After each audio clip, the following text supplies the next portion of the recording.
Shabbat Shalom, family. Shabbat Shalom. Here we go.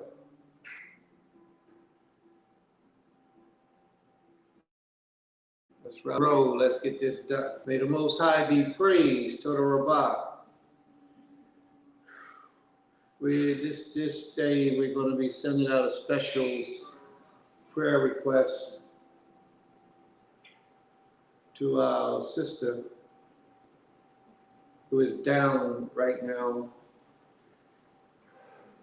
with Ima, who is down with a cancer condition. Nasik Shemai is not here with us. He's and his Isha Amuna. They are both tending to Ima and her situation because it was a dying emergency that they got there to be with her. Very important. Sad situation, but just keep her in your prayers, family. All of those who dedicate their existence to the Creator, keep her in your prayers. The Most High very speedily healing to her. That the Most High has His way with her in this life and beyond. So we're gonna open up our day today. We're going to open up our first portion. Anyone in the audience would like to say the things that you're thankful for, you can post it in the room on the platform and we'll read it over and go over it. And you can give your thing that you're most thankful for to the Creator for the day, the week, the year, the month, however it is that you feel. Just acknowledge that before the family, because this is that portion of day, that portion of time in our lesson that we get started with those things. All right? So let's rock. When you're on Facebook, you have to type your name on, because we don't have the Facebook connection. I don't have access to the Facebook connection. But someone in Facebook said, I'm thankful for the Creator's grace and His mercy. Wonderful. May the Most High be praised. And I'm not sure who you are, but continue to do what you're doing and let the Most High continue to bless you. May the Most High be praised. So if you're on Facebook or on your social media outlet, you have to type Thomasina. Hey, Shabbat Shalom. Shabbat Shalom, Thomasina. Shabbat Shalom.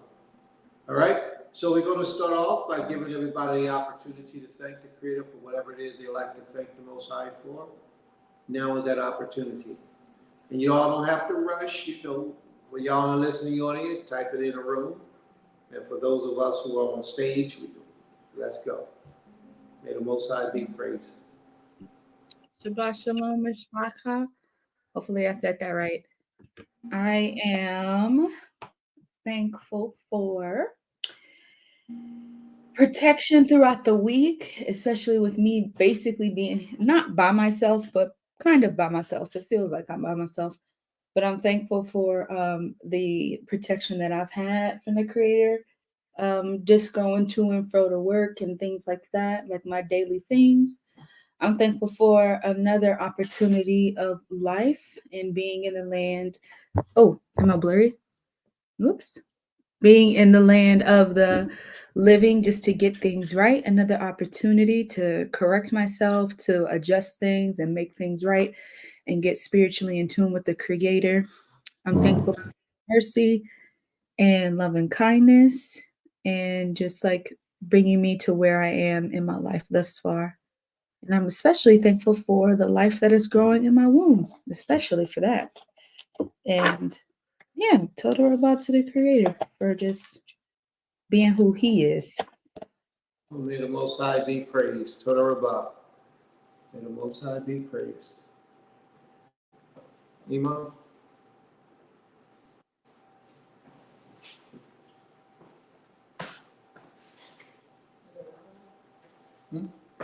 Shabbat Shalom, everyone. Shabbat Shalom, everyone. Torah Most High for life, for allowing us to see it through another week, to another Holy Shabbat day. Always a blessing to make it to this day of the week, the last day of the week. Torah to the Most High for allowing us to have a very progressive week on the land, just getting things done in preparation of our future.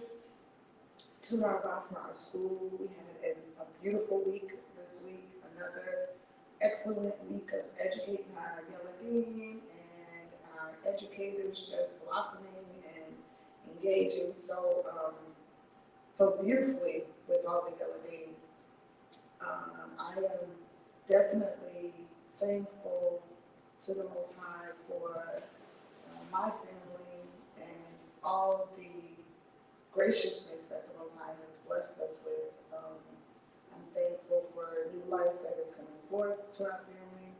I'm thankful for just the life that continues to return through birthdays and celebrating that life. And thankful my youngest son had his birthday on yesterday. He turned 13.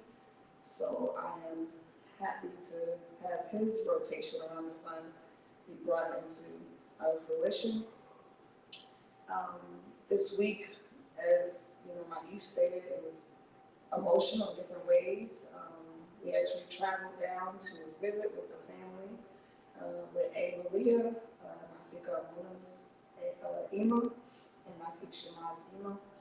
And so that was a blessing to be able to go there and be amongst family and to put some healing vibes and put some healing hands and cook some food for the family and just be there to pray with them and, you know, embrace them through this trial that they are enduring at the moment.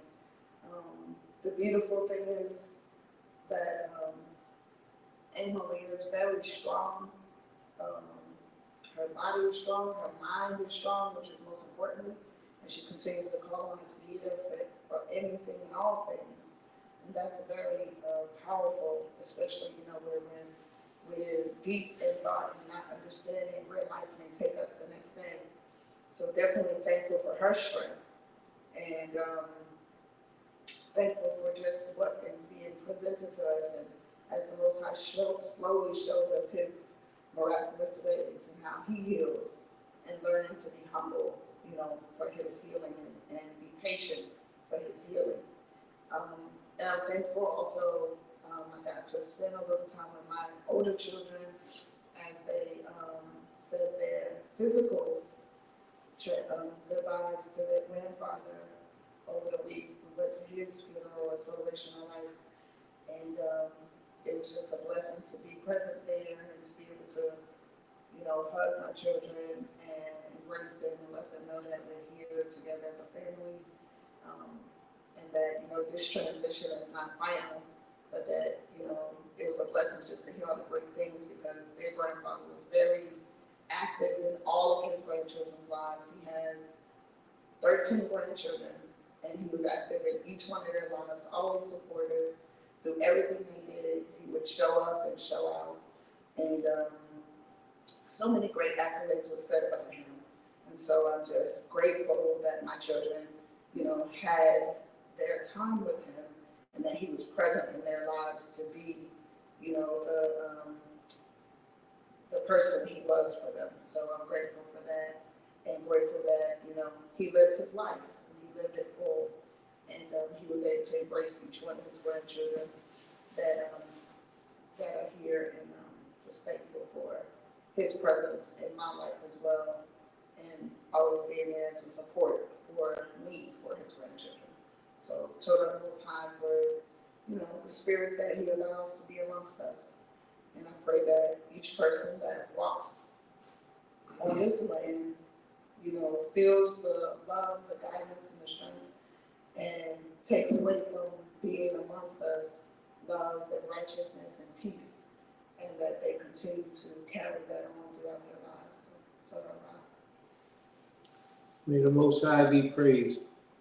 We do have a few more people on their way coming in, but we can't wait for that. We gotta move forward. Bro, you wanna thank the Most High for anything special?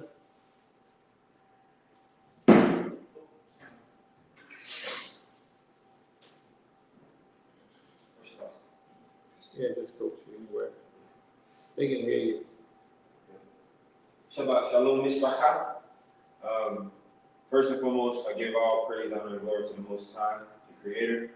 I just want to say, I don't have much to say today, but I just want to say I'm thankful to be here. I'm thankful for the peace of mind that He has given me. I'm thankful for the family that He has placed me to be a part of. I'm thankful for this land. I'm thankful for the spirit, the atmosphere. I'm thankful for His presence being here, a part of this land, and a part of the people. I'm thankful for that. I'm thankful to continue to be here and being able to be here once again on this beautiful Shabbat. I'm thankful for those that are able to be here, those that are not able to be here. I just want to say that, I love everyone and I'm thankful to be here. All right, may the Most High be praised. Torah Rabbi. All right, bro, you want to give us a selection? You about and gotta give them time to get, or you want to just not ready yet? Oh, he ain't ready yet. What can I? Go ahead. So I did want to. I forgot to say we're thankful for the Most High has continuously been very merciful and showing favor, and I'm thankful that the Most High has brought forth 2 new families to come and reside onto the land, and the blessing that, sometimes we don't understand how the Most High works, but just seeing here, witnessing His blessing, bringing, a brother here who is very talented and able to even come on and help us in our music program in our school, and then we have another family who moved on the land, and the sister is one of our teachers. Their children attend our school, so it's just like the Most High is just really showing favor. And one of our teachers is in the audience, Laura Sharon, and I'm thankful for her because she has brought such a different spirit to the school, and with the art program, it's amazing to see how gracious and how beautiful the children are learning and just embracing art. Even those who probably didn't think they could draw and are interested, they're embracing it full force and just enjoying it so much. So I told her about for her presence at the school as well. May the Most High be praised. Torah Rabbi, Torah Rabbi, Torah Rabbi. All right, this is the time of day, family, when we thank the Most High for anything you have to be thankful for. And for all of you in the audience, you would have to just come up to the podium and speak loud enough so that so we can pick it up. So if you all want to thank the Most High, now is the time to do so.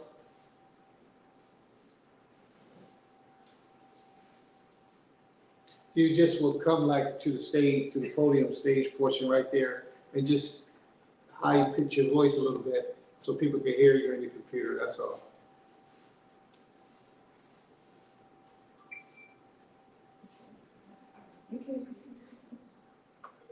You want me to turn my mic off so you can turn yours on? Okay. All right. So they don't want to get up, y'all.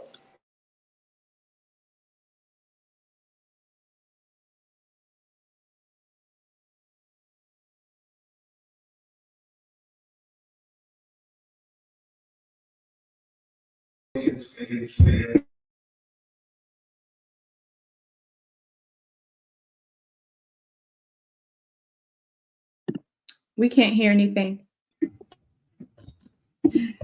All right, shalom. Sister Sharon says, Toda Rabbah, my dear sis, that just made my soul smile. I'm completely honored for you all having me on board. And then Congregation Yasharal says, Shalom, Shalom, Mishpaka. Shalom, Sister Gabby, and SJ, and Beanie.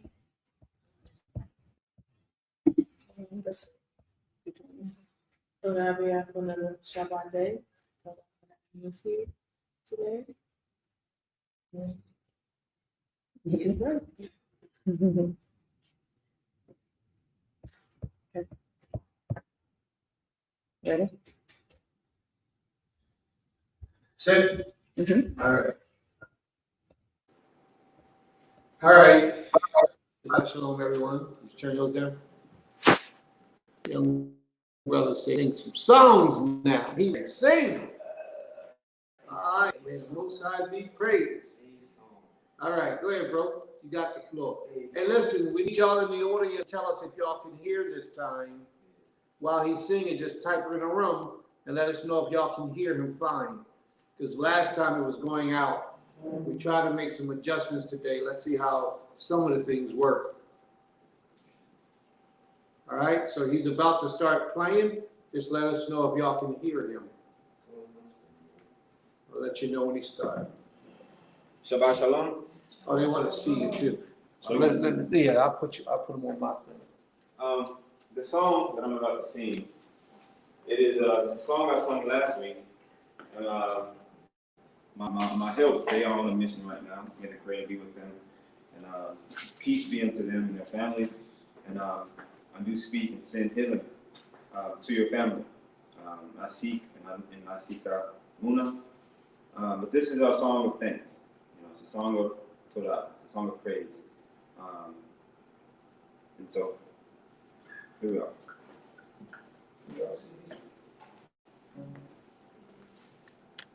Is that better?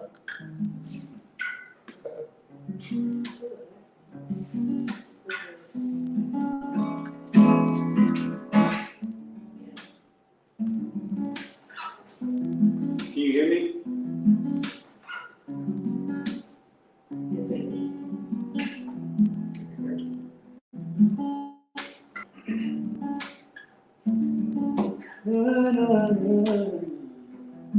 I just want to thank you, yeah.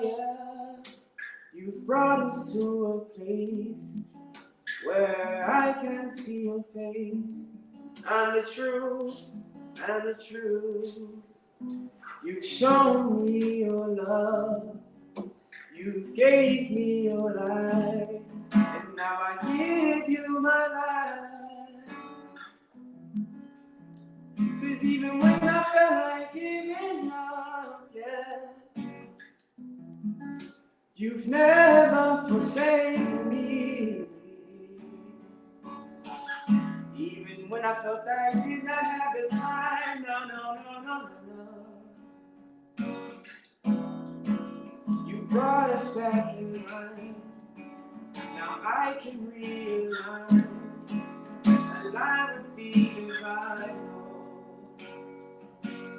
No, align with the Most High, Lord. Align with the Most High. No, align with the Most High, Lord. One more time. I just want to thank you, yeah. You brought us to a place where I can see your face and the truth. You've shown us your love.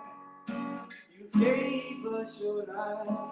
And now I give you my life. 'Cause even when I felt like giving up, yeah. You've never forsaken me. Even when I thought I did not have the time, no.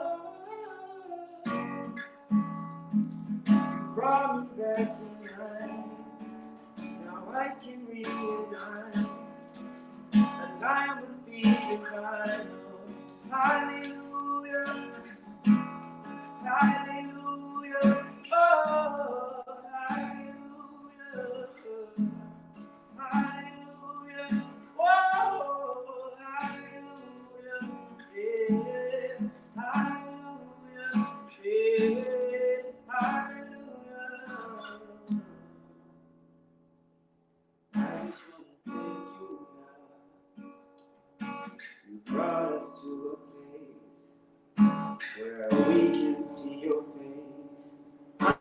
true and true. You've shown love. You gave us your life. Now I give you my life. Hallelujah.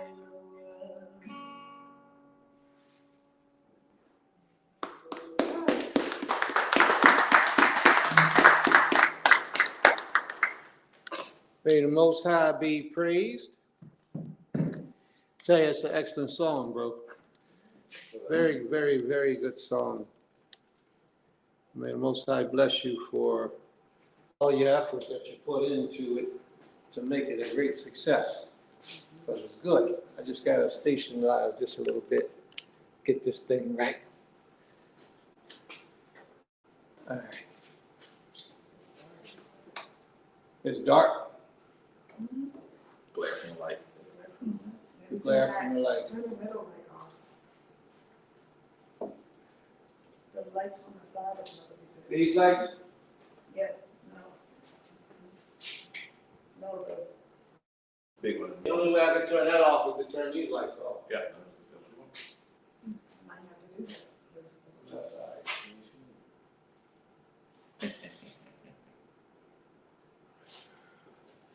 Y'all can keep messing up stuff. I don't think y'all gonna be able to see me though. Is that better? It's just dark because. Too much light behind you. Light's gotta be in front of you. Light's gotta be in front of me. All right, I don't know what to do. All you can do is turn that Turn what around? They interrupted my flow, y'all. I was ready to get busy. Oh, if I bring it closer, it'll work better. All right, let me see. Just turn your back lights on. Turn the back lights off. All right, I guess that's better. How about that, family? Is that much better? Yes. All right, much better. That's better. All right, let's rock and roll. All right, we're going to read today about King Hezekiah. There's a lot of things that we think we know about King Hezekiah and the history of our people. But there's a lot of things we don't know about our king, our lineage, our family. But before we continue, Ima, is there anything out of the audience that you want to post? Yes. So we'll be reading about King Hezekiah today. Yvette Sharon says, I'm thankful for seeing my household, myself, and my Gila family, to see another Shabbat day. All praises for allowing us to see another day in itself. That's more than enough. May the Most High be praised. When Priscilla said Shabbat Shalom. So Shabbat Shalom family, giving all honor and praise to the Most High. And just Vernon says, beautiful, beautiful, the melody is great. Zaquina Tusilla says, soothing song. And Sister Gabby says, beautiful melody, praise the Most High. Wonderful. So I take it that you all can hear the music clearly. It was no distortion this time. Is that right? Wonderful. Wonderful. May the Most High be praised. So I like to thank the Most High, as always, for health, for strength, for portions of his wisdom, knowledge, and understanding. You know, for him helping us to develop to who we are today. Because for each and every one of us, it was a struggle through life. We all had our own difficulty and in different ways, but yet the Most High brought us through, and now we're here today.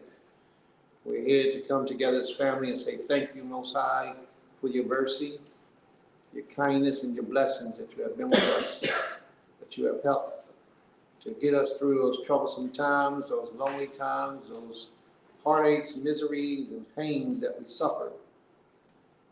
So I thank the Most High for that. I acknowledge that none of us had a perfect life. And although our lives may be a lot better now, for many of us, it doesn't erase the fact that the lives we've been through has helped us to become the people that we are today. So that within itself is a blessing, because we could have been anywhere. We could have been anybody. We could have been doing a whole lot of things on this day, even if we got to see this day.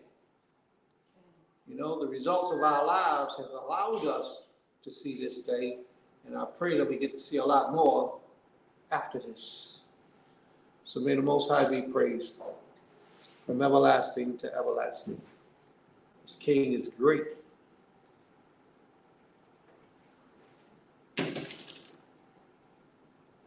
I ask the Most High will guide my mind, my spirit, my body, my language, and my speech. I approach unto you, his people. May the Most High be praised. Total Rabbah. So we're going to read out of the book of Kings. 2 Kings, chapter 18. We're going to read about a man named King Hezekiah. Hezekiah was one of the greatest kings in the nation of Israel. One of the greatest kings.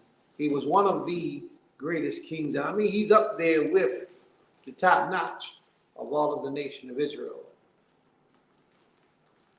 But a little bit of backdrop I got to give you first. Do anybody know who Hezekiah's father was throughout history? Anybody know who his father was?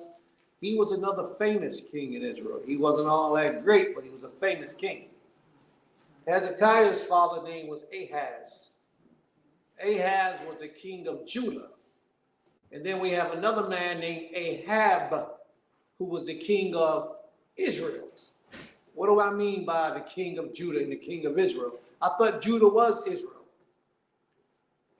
Back in the days of Shlomo, he had a son named Rehoboam. And you find this in 1 Kings, the 11th chapter, I believe it is. His name was Rehoboam. And what Rehoboam did was Rehoboam put a heavy tax on the people. And the people didn't want to be taxed in a degree where it was any harder than what Shlomo did. So the people left the kingdom of Judah under the rulership of Rehoboam, who was King Solomon's son, and they departed. And a man named Jeroboam was their king at that time.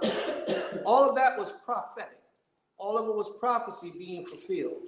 If you go back to the 10th chapter of the book of Deuteronomy, you'll see where it says, the scepter shall not depart from Judah nor lawgiver from between his feet until Shiloh come.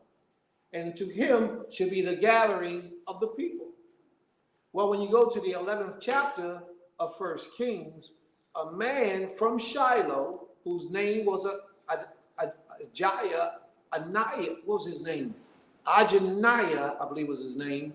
He was the prophet from Shiloh who came with a prophecy to Jeroboam that Jeroboam would inherit 10 tribes. At that time, Solomon was still king. And Solomon had an issue with Jeroboam after he had already blessed Jeroboam with prestige and honor and greatness. So Jeroboam fled. He ran for his life because he was fearful that King Solomon was going to try to have him killed. So on the way back, he runs into this man, Yahweh, who was the prophet from Shiloh, and told him that the kingdom was about to split and that he would become a king now and he would inherit 10 of those tribes. It didn't happen right away. Solomon goes to his death.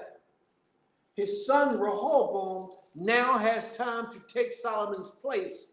But when things are destined to happen by the Creator, there's nothing you can do. You think you're making the right decision, and it is the right decision.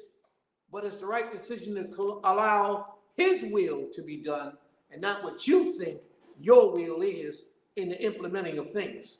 You think you decide to turn right because you want to turn right. A lot of times that right turn is because the Most High has something that he's trying to accomplish, so he puts it in you to turn right. Remember how the Most High turned Pharaoh's mind? He does the same thing with us in a lot of things when it comes to his prophecy being fulfilled. So Jeroboam came into position where he came and represent the people before Rehoboam, asking Rehoboam how he's going to rule over the nation now. So Jeroboam backs off and waits for Rehoboam to give him an answer. And I know it might be a little confusing for you to follow me. Just remember the Ra is King Solomon's son, and a J is the other man. So Rehoboam goes and he consorts with the elders that lived with his father in his father's time. And the elders told him what to do with wisdom because they understood. That's why they had those positions. He don't take the advice of the elders. He go talk to the young bucks, his friends, the people around his age that don't know nothing about running a kingdom. And they tell him, be harder than your father. Be 10 times harder than the scorpion upon the people, and then they'll fall in alignment. Well, he took the advice of his brothers that was his age, them young bucks. And he went back to the people, told the people what he was going to do, and the people got up and left him. They flee from him. But that was prophecy being fulfilled. So when they flee from him, they all gathered around Jeroboam, and they became men and women of the city of Israel. The majority of the nation left the leadership of Judah, and they went to Israel, and they became a portion of the Israelites known as Israels who live in a place called Samaria. Samaria was the hill country that was purchased by our first general. His name was Omri. And that's Ahab's father or grandfather. Ahab, father or grandfather. But that's how that story went. They formed the nation of Israel. And then Judah was back here with Simeon and some of the Levites. But it was a sporadic number. But the majority of the people went with him, and they formed the nation of Israel. But Judah and Simeon and some of the tribes, Levi and just a few of them, was gathered, and they stayed underneath of Judah's rulingship. But you also have to remember that there was a time when King Solomon ruled in Judah and Saul ruled in Israel. The nation was split. Those who followed the tribe of Judah was under King David's empire at that time. But those who was known as just Israel, which was the other tribes, they was under Saul. And then when Saul died, his son Ishbosheth was king of them. And then Ishbosheth had a general named Ahab. What was his name? That was his name. What was his name? Ishbosheth's general. Come on, that Joab killed. Abner. He had a general named Abner. And Abner sided up with King David because, why did Abner side up with King David? Somebody know? Ishbosheth had accused Abner of trying to take over the kingdom by sleeping with his father's wives. And that was an insult to an honorable man. So he said, okay, that's the way you want to play this. I'm going to take the tribes and I'm going to join them to Judah. That's when the kingdom came together. That's when the whole nation of Israel and the tribe of Judah all came together. When Ahab decided he's going to leave Ishbosheth, who was Saul's son, leave him and come back or come to King David. King David was already king over Judah, but he wasn't king over Israel until Abner did what he did and brought all of them over to King David's side. And then the whole nation was united as one great big giant tribe under King David.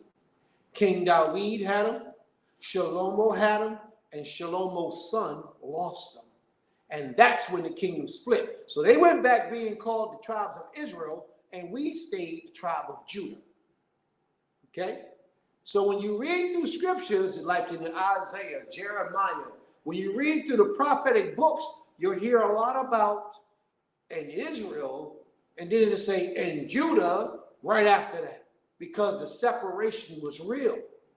So ever since Rehoboam did what he did by not giving the elders their due respect and praise and releasing the burdens of their father upon them, ever since they left, the nation has never come back together again in totality, ever.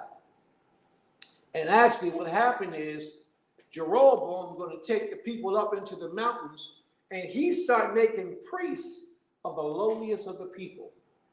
Bums on the street, he'll pick them up, dress them up, clean them up, and make them a priest to stand over top of the Most Highest people. That's a disgrace, because our priesthood was always from a distinct bloodline. So he disgraced the Creator, he disgraced the people, he disgraced the order by making the lowliest of the people the highest in rank and closest to the Creator. But in essence, what they did was, instead of them serving the Creator, because this is what happened, Jeroboam got afraid. And you can read all this history in the scriptures if you like, or you can just listen to Prince for about another half hour, and he's going to tell you all about it. Jeroboam, once the people gathered to Jeroboam in Israel, he got afraid that the people was going to come back to Judah once the holy days came about. So what he did was he pronounced new holy days. He set up a priesthood so the people wouldn't have to go back to Judah, because Judah had labor with them. So he set all that up in the other country, Samaria, in Israel, Samaria, so that the people would have no excuse to come back to the tribe of Judah. Because you know, once you leave, you leave something good. When the opportunity come back, you come back to that place you don't want to leave again. So he was afraid that he was lose power and authority. So he set up the phony priesthood, and he began the holy days, set up holy days and built shrines and everything up in that land. And what happened was, as a lot of things, when people think they can do it without the Most High, they do it on their own accord, the people fell back into idolatry. And they started worshiping idols and images and the moon and the sun and stars. Israel was doing that. And in all that, the Most High was merciful to them. There was a select few that was still worshiping the Most High, even in that place. But you know how we are as Israelites. We go wherever we at, and we amalgamate with the people, and we become like those people. And that's what happened. And we began to worship everything under the sun. But yet we still knew who we were as the children of Israel. What happened is a man named Tiglath-Pileser, who we're going to read about today, Sennacherib. We're going to read about his son. Tiglath-Pileser was the father. And what Tiglath-Pileser did was he went into Samaria, Israel, and he took them captives, slaves. He conquered them. They was worshiping idols. He took all of them up and took them into another land, put them in another land, and that's how the 12 tribes got lost, the 10 tribes. That's how they got lost currently today. They never made it back. Tiglath-Pileser was the first general that when he would conquer a nation, he would uproot the people out of their land and put them into another land. And then he had to let them get familiar with that land. And that was a very strategic thing. Why it was strategic is because it taught people to be humble. When you have to learn a new environment, you're not as aggressive as you are in your old original environment. But what Tiglath-Pileser did in his mistake is he put another people in our place in Samaria. So another people took our place, but that land was governed and owned by the Creator because his Creator's people was there. No matter how he was acting, the Creator's people was the Creator's people. He ain't gonna let another people come in and just do what they want. So what they did was he put another people in our place, he took our people out, and the people that he put in our place didn't know how to worship the Creator in that land at all. So wasn't nobody worshiping the Creator in that land. And it angered the Most High. And what the Most High did was he caused the lions to come out of the jungles and eat the people. it got so bad that they had to go get their people from Israel that they took into that other country and bring them back to teach them the customs of the Creator. That's how bad it got. The lions had begun to run into the villages and eat the people alive. Isn't it something how we can sin before the Most High and He allow us to sin before Him? But when somebody else come in and perpetrate to be us, He starts to destroy them unless they're serving Him, unless they're trying to serve Him. But they try to take our place. And the Most High sent lions up in that joint, and the lions ate them people up. And they went and got us to teach the people, read the story, read the history books, the Tanakh, read it, and it'll tell you all about Samaria, all about the nation of Israel. So now, we're going to read about King Hezekiah, but we're going to also hear about another king ruling in Israel. Now, you all understand what that's going to mean now, right? There are two nations that's established, that's running simultaneously, and they're all combined as the 12 tribes of Israel. But we got separated at that time. We became separated because of what took place with King Solomon and his son, which was prophesied in Genesis, the 10th chapter.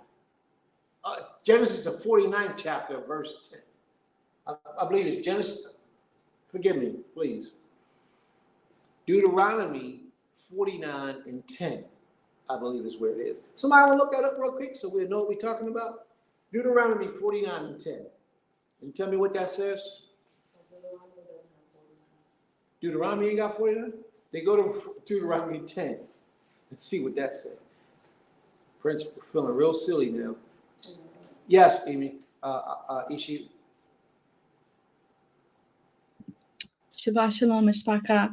Okay, so I have two questions before you get started with the lesson. Is that okay? Kane, go ahead. Okay, Kane. So the first question was when you said that about that prophecy when the Most High said the scepter shall never depart from Judah until Shiloh come, and Shiloh. Go ahead, I'm listening. Oh, okay. Go ahead. And Shiloh, I believe, if I remember right, was that prophet that you were just talking about that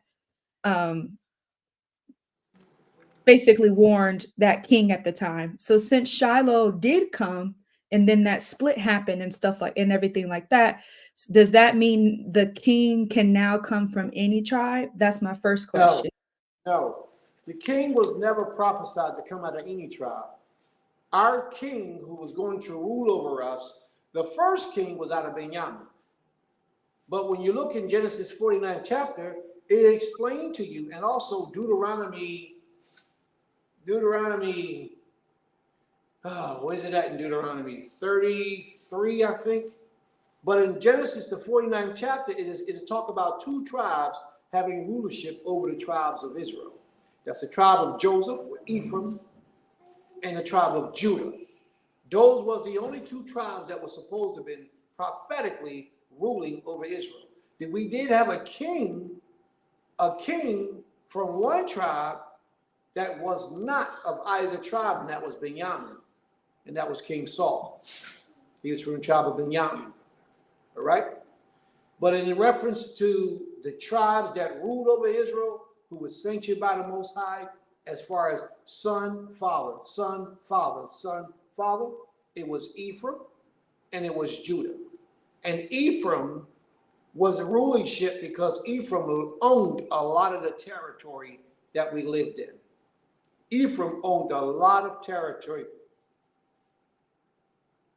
Ephraim owned a lot of territory that we resided in. Ephraim owned it. So that put Ephraim right naturally in a position of leadership. Okay? So those were the only two tribes that the Most High ordained to rule over us. Okay, so how would we be able, so our next king, I guess, would have to also come out of one of those two tribes, basically? No, our next king can only come out of Judah. Thus saith the Most High. It's prophetic that the prophecy is that the king that we have will come out of the tribe of Judah. That's it, no other tribe. All right? Oh, okay. Maybe I don't know where that prophecy is. All right, we'll travel to that later on in the scriptures, okay? Okay. And Up after class, then I can take you there and show you all the different things. All right? But while we're reading, you can read Jeremiah, the 11th chapter, and it'll talk a little bit about that prophecy. In Ezekiel, the 34th, 35th, 36th chapter, all those things that tell you about that prophecy, okay? But we can visit all those places after class today. okay, Kane. The question and answer portion later on, then you can ask that question and we can go visit it if that's what we need to do. Okay, Kane. Do I still have permission for my second question, or should we? Yeah, go ahead. What's your second question? The second one was about the land of Samaria. So I understand that you said that those people that came and captured us, they came and took us back in order to teach them how to our ways and worship in the Creator and stuff. So now, did we end up going back out from the land? Because clearly now we're not, unless I don't know, but I don't think we're in that land anymore again. So did we like get captured again somehow? Because we came back to teach them, but it sounds like we didn't stay. So I'm just confused. All right, the part you're missing is that all of us didn't go back to teach them. Oh, A excuse me. select few went back to teach them. But even in Samaria today, we still have people in Samaria today that never left the land. We have our forefathers that are still there that never, ever, ever left the land. Their bloodline has been there forever.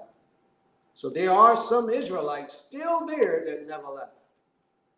And the Samaritans have the oldest known version of the Tanakh in ancient Hebrew.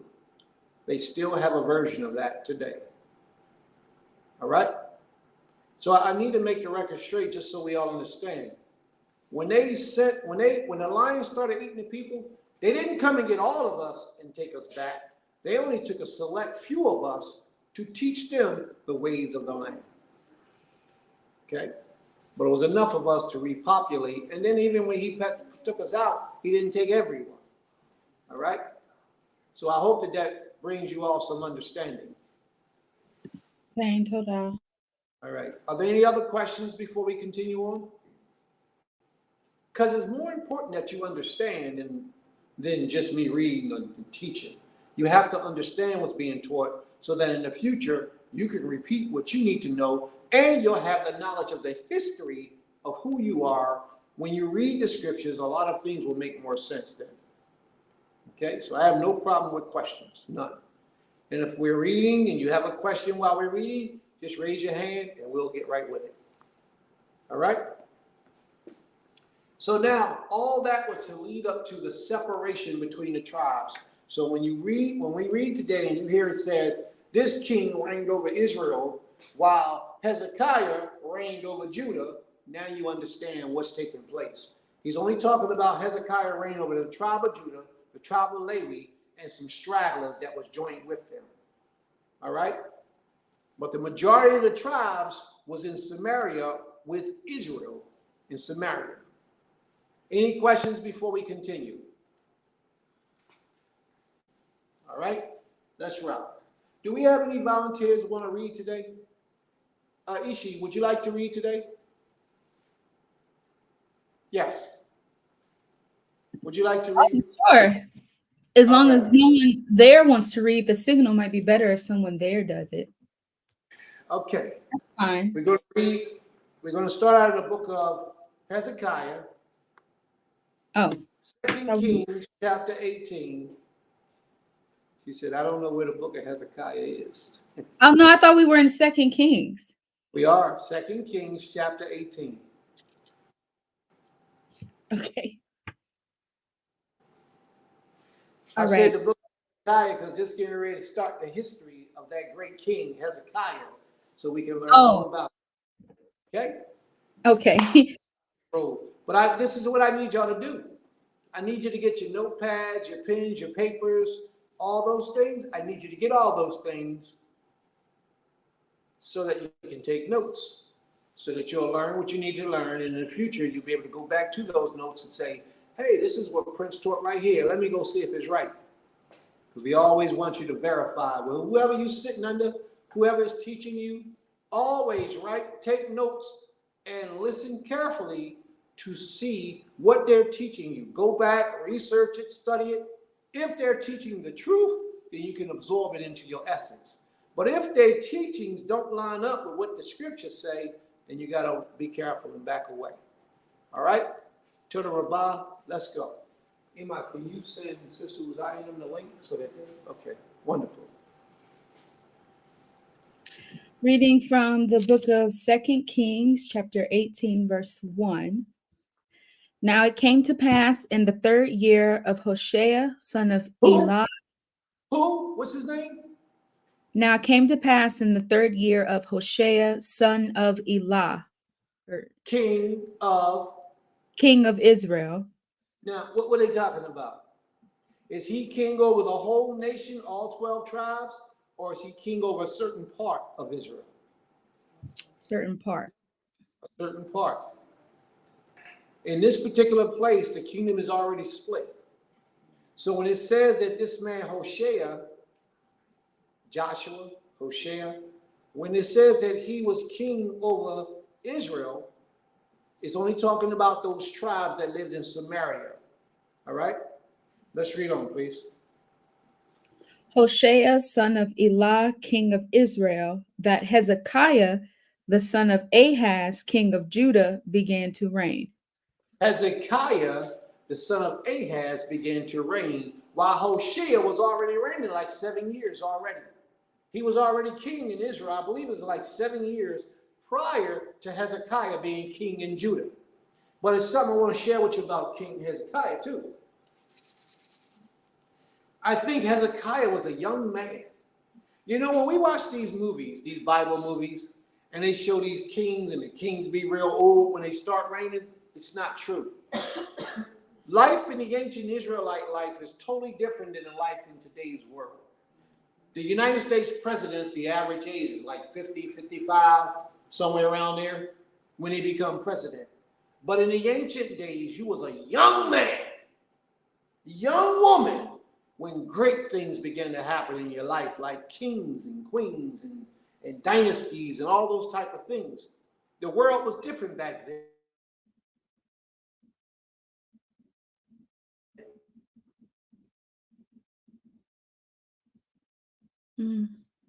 Frozen.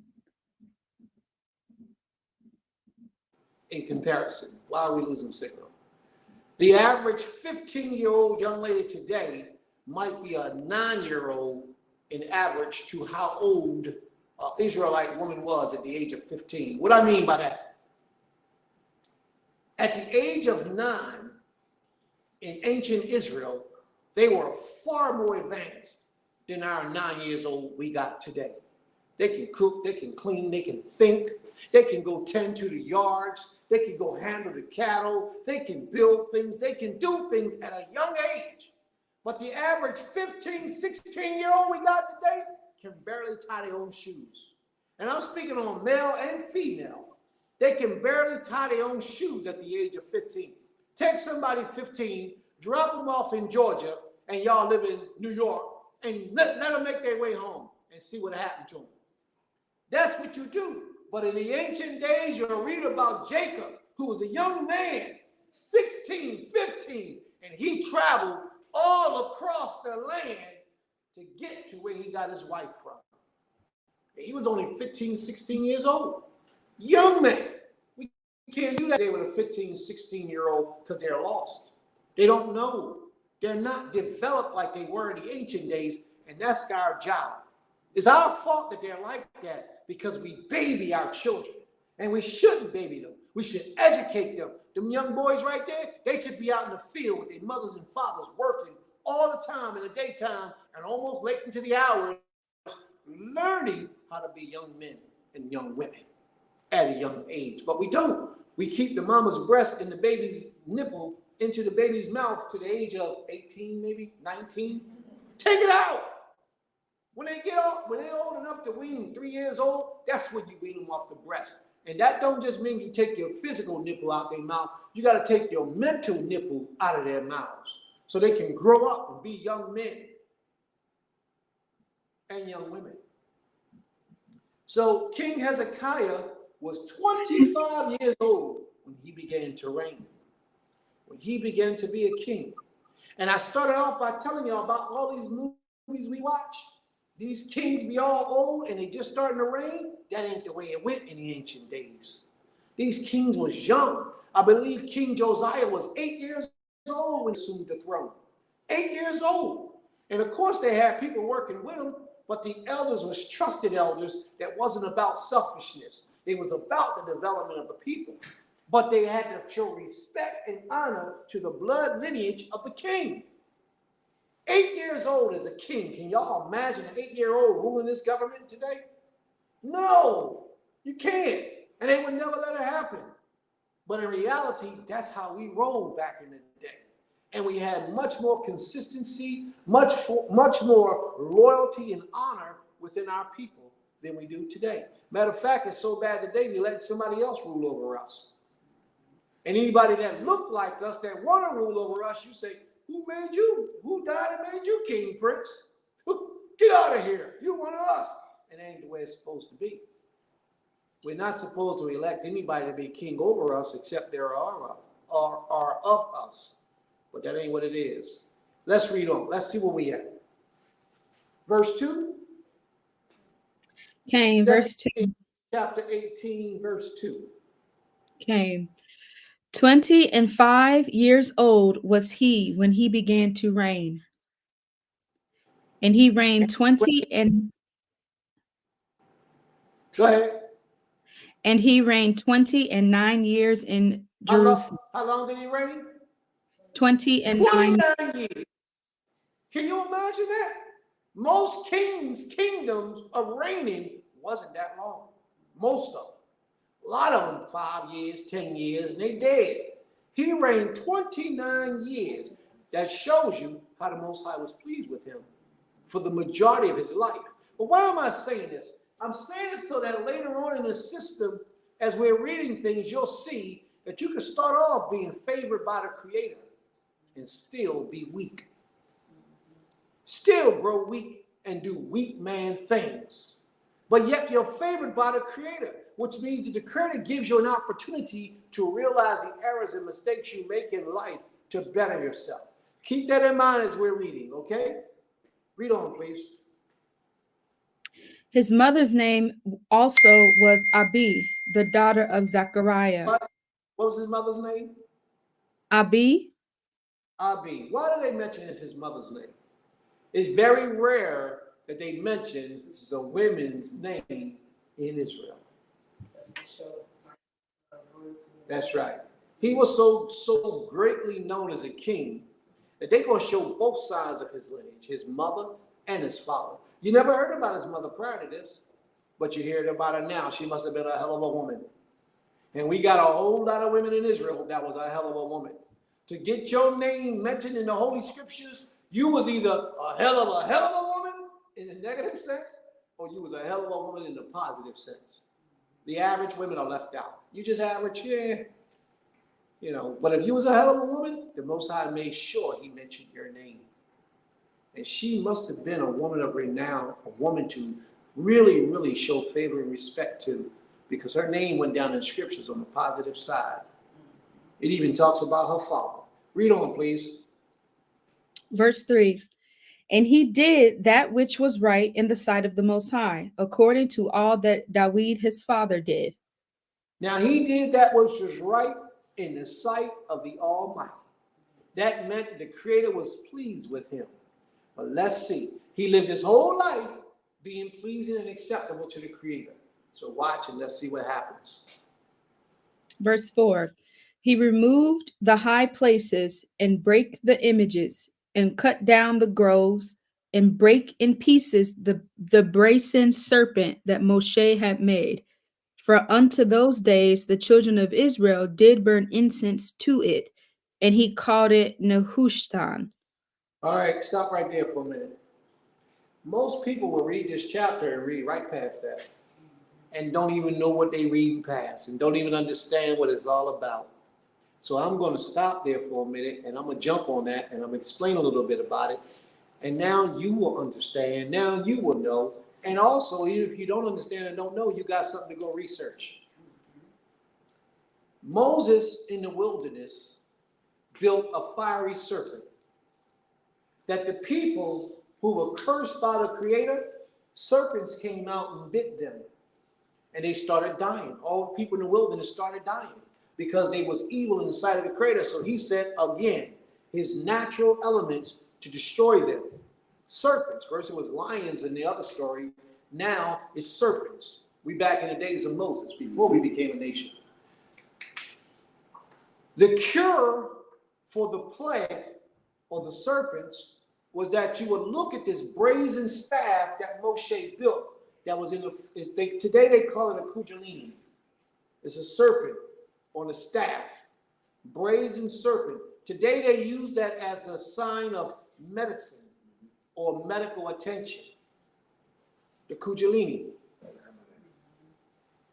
Moses made one of brass so that when the people look at it, they were healed.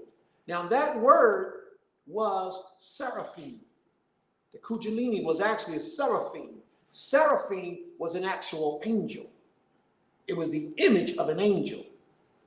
Okay? A lot of people don't research. Y'all look it up, see if I'm right. That's back in the story. Now, they named that serpent here, they call it Nushi. What was that? Nushran. Nehushtan. Nehushtan.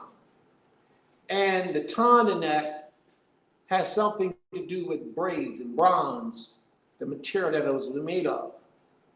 But in the actual Hebrew, the word for serpent that they use is nakash. So this is actually saying nakashtan. Nakash was the word that the people used for the brazen image because it was being used to put a spell or cast a spell upon the people, and it will cure them in that manner. What am I saying?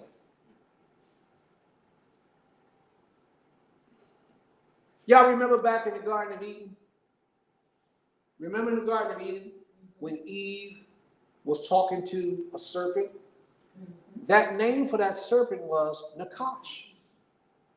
Nakash doesn't mean snake. Nakash means enchantment. Some type of magic is taking place. Nakash. There's different words for serpent, but Nakash doesn't mean serpent. Yes? Yeah, I was just looked it up in the blue letter, and it is Nek. Yeah. So it is the same. Yeah, it's the same thing. So in Adam and Eve's story, we had some type of enchantment taking place. So do we have here. We have some type of enchantment taking place here as well. But the people was actually practicing and worshiping this statue of the serpent on the brazen images and practicing witchcraft. That's what we're really saying here. But a lot of people don't understand that. They were actually practicing black magic and voodoo and all types of things, but they call it a form of worship. A lot of people don't understand, but voodoo is a religion. And people worship in voodoo. These are the types of things that our forefathers was doing, but it was being allowed in Jerusalem, in the Holy Land, until the time of King Hezekiah got old enough, he put an end to it all.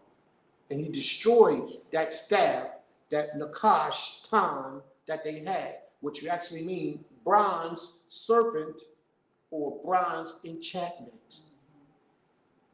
It's a lot to this, family. You got to really go deeper. Don't just let me tell you. Just go into it, research it, and look deeper and see what these things are all about. Because it's all history is repeated over and over and over.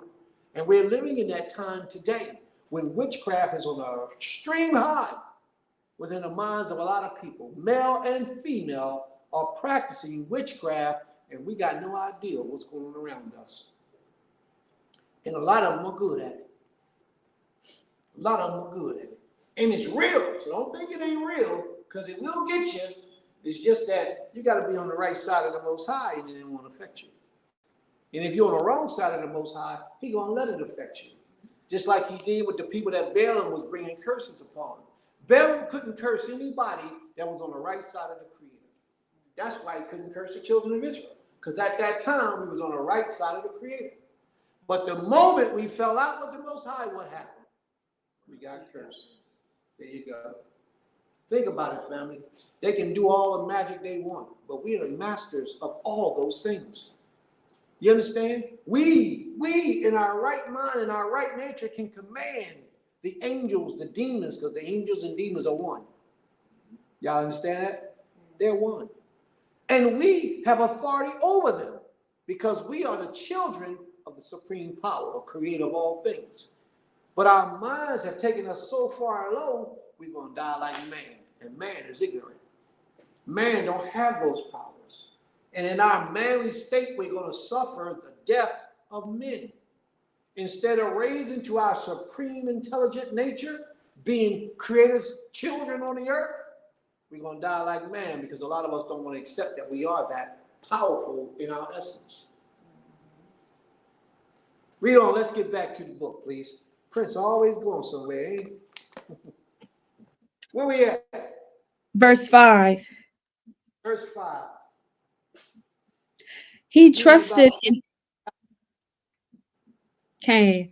Verse 5. He trusted in the Most High power of Israel, so that after him was none like him among all the kings of Judah, nor any that were before him.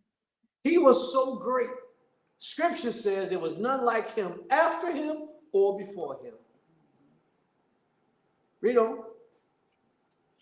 For he clave to the Most High and departed not from following him, but kept his commandments, which the Most High commanded Moshe. How long do you think he did that? He was just like you right now. How you're cleaving to the Most High, you won't go to Christianity, you won't go to idolatry, you won't let any of those things stop you from serving the Most High. He was just like you. And he did that for a long time, just like you. Why am I saying this? Because time is the true teller of all things. And it's just a matter of time before you telling yourself whether you really want to serve the Creator or not. King Hezekiah was walking after the Most High. They spoke so highly about him for a long period of time. And each and every one of us goes through a challenge in life where you have to make a decision whether you're going to be real with the Creator or you're just going to be a pretender. Every one of us. There are times in our lives where we serve the Creator to the best of our ability, and we can really feel his presence in our lives.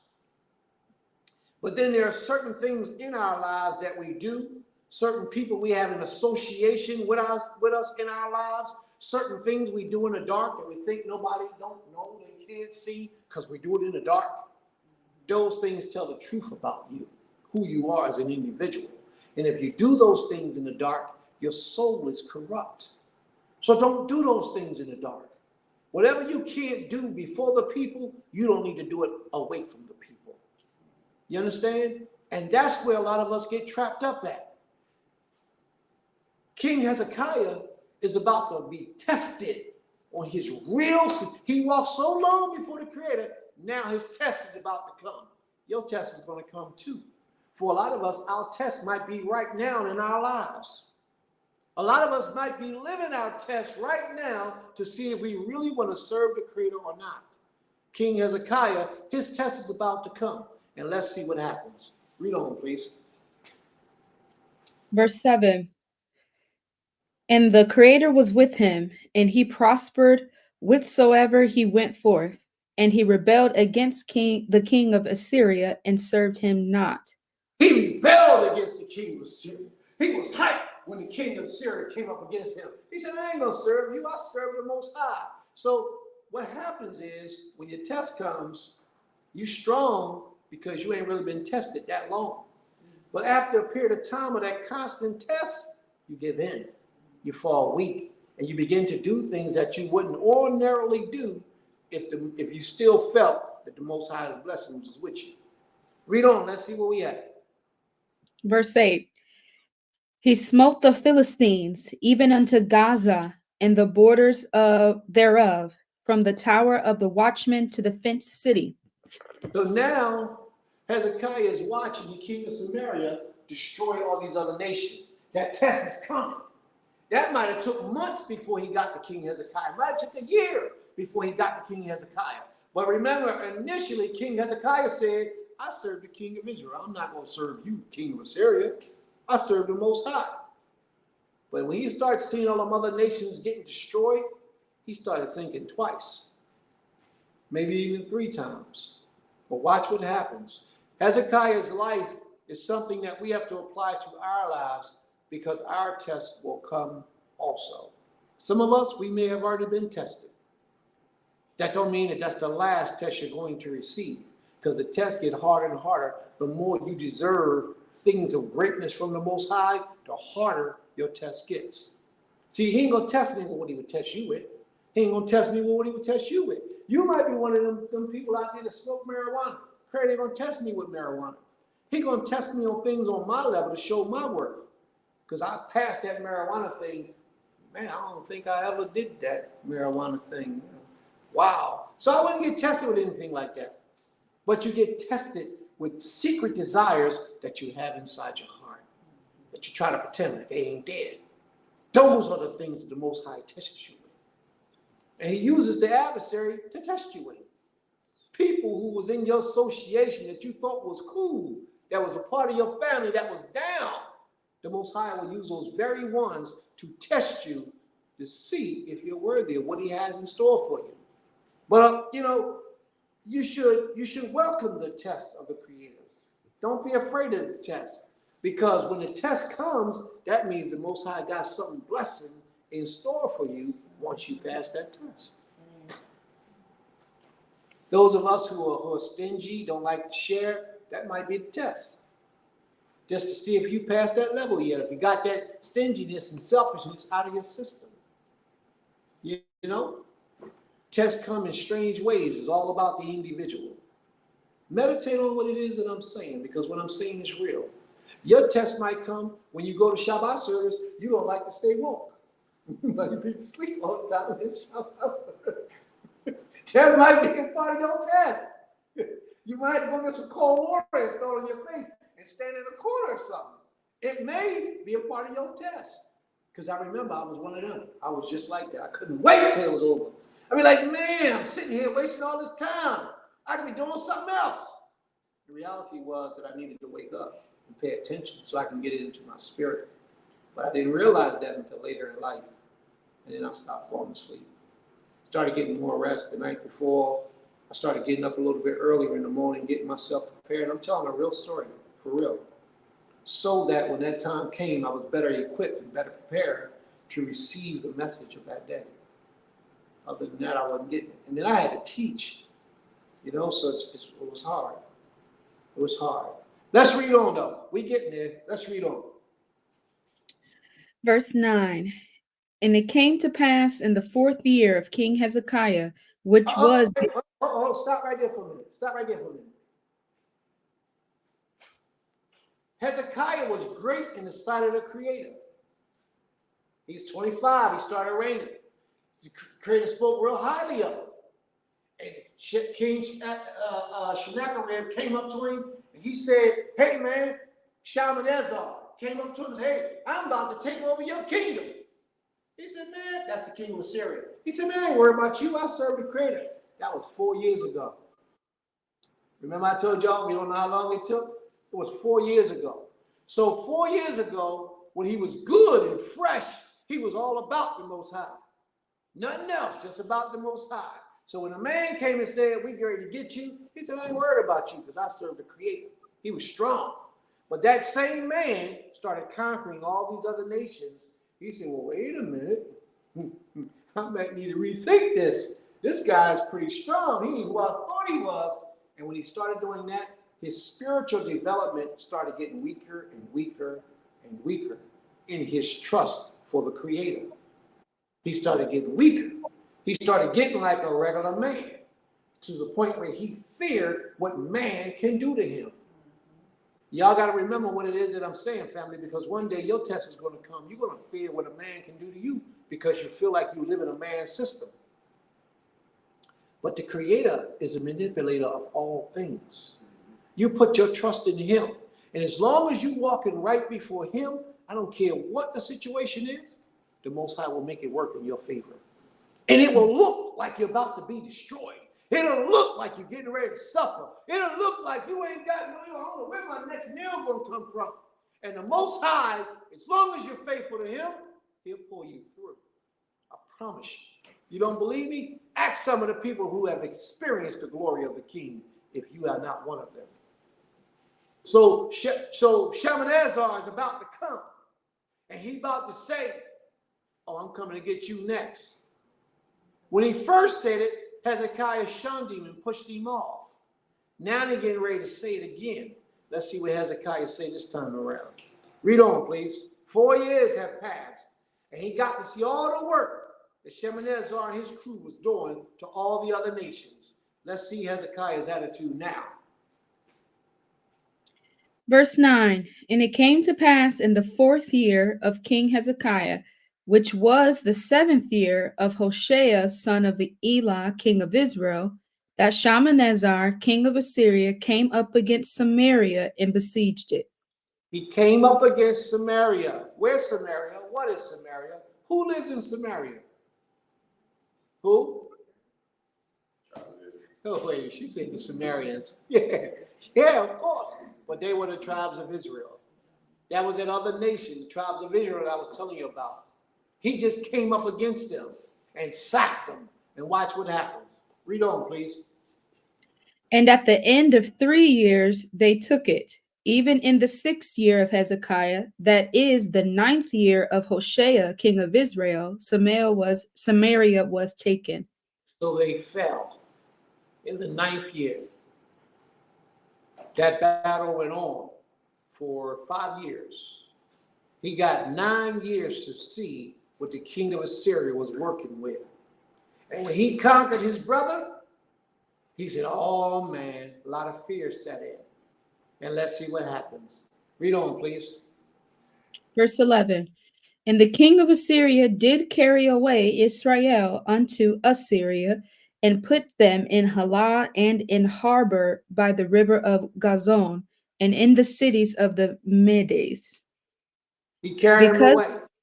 He picked them up and took them into another city and stuck them there. Read on. Because they obeyed not the voice of the Creator, their power, but transgressed his covenant, and all that Moshe, the servant of the Creator, commanded, and would not hear them, nor do them. Why did the Most High allow them to be taken into captivity? Because they did what? Because they would not adhere to the laws of the Creator. They would not do what the Most High said through Moshe for us to do. How many people do you know today in this captivity that calls themselves the children of Israel that still do not do those things? That's a lot of them. And they're still here today. It's a lot of them. Especially when something that they want is at stake, something that they want to do, or somebody that they love is preventing them or standing in the way of them doing what the law says they're supposed to do to that individual because they love them. Therefore, they'll bend the rules of the Most High to satisfy their own pleasures. That's something that we shouldn't do. But let's read on. Let's see where we at. Verse 13. Now in the 14th year of King Hezekiah did Sennacherib, king of Assyria. Sorry? Sennacherib, king of Assyria, come up against all the fenced cities of Judah and took them. So Sennacherib came in, started conquering our cities now. We didn't already saw what one king of Assyria did with Israel. Picked them up, took them away. Sennacherib came in now and started doing the same thing. Read on, let's see what happens. And Hezekiah, king of Judah, sent to the king of Assyria to Lachish, saying, I have offended. Return from me that which... What did he just do? This can't be talking about Hezekiah that was pleasing to the Creator, that honored the Most High, and gave the Most High the best of his life, that point that made him better than all the kings before him and after him. It can't be talking about the same man. What am I saying to you, family? I'm saying that there will come a time in your life where you will be challenged with the unbelievable thing to happen in your life.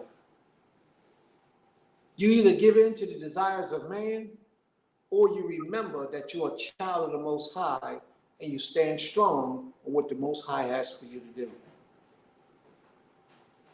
This is a deep story, and we really got to pay attention to how this is all going to play out. Read on, let's see what happens. Verse 14. And Hezekiah, king of Judah, sent to the king of Assyria to Lachish, saying, I have offended. Return from me. That which thou puttest on me I will bear. And the king of Assyria appointed unto Hezekiah, king of Judah, 300 talents of silver and 30 talents of gold. Now this king, Hezekiah, just kissed his shoes. Hezekiah just apologized and said, I've offended you, king of Assyria. I was disrespectful to you.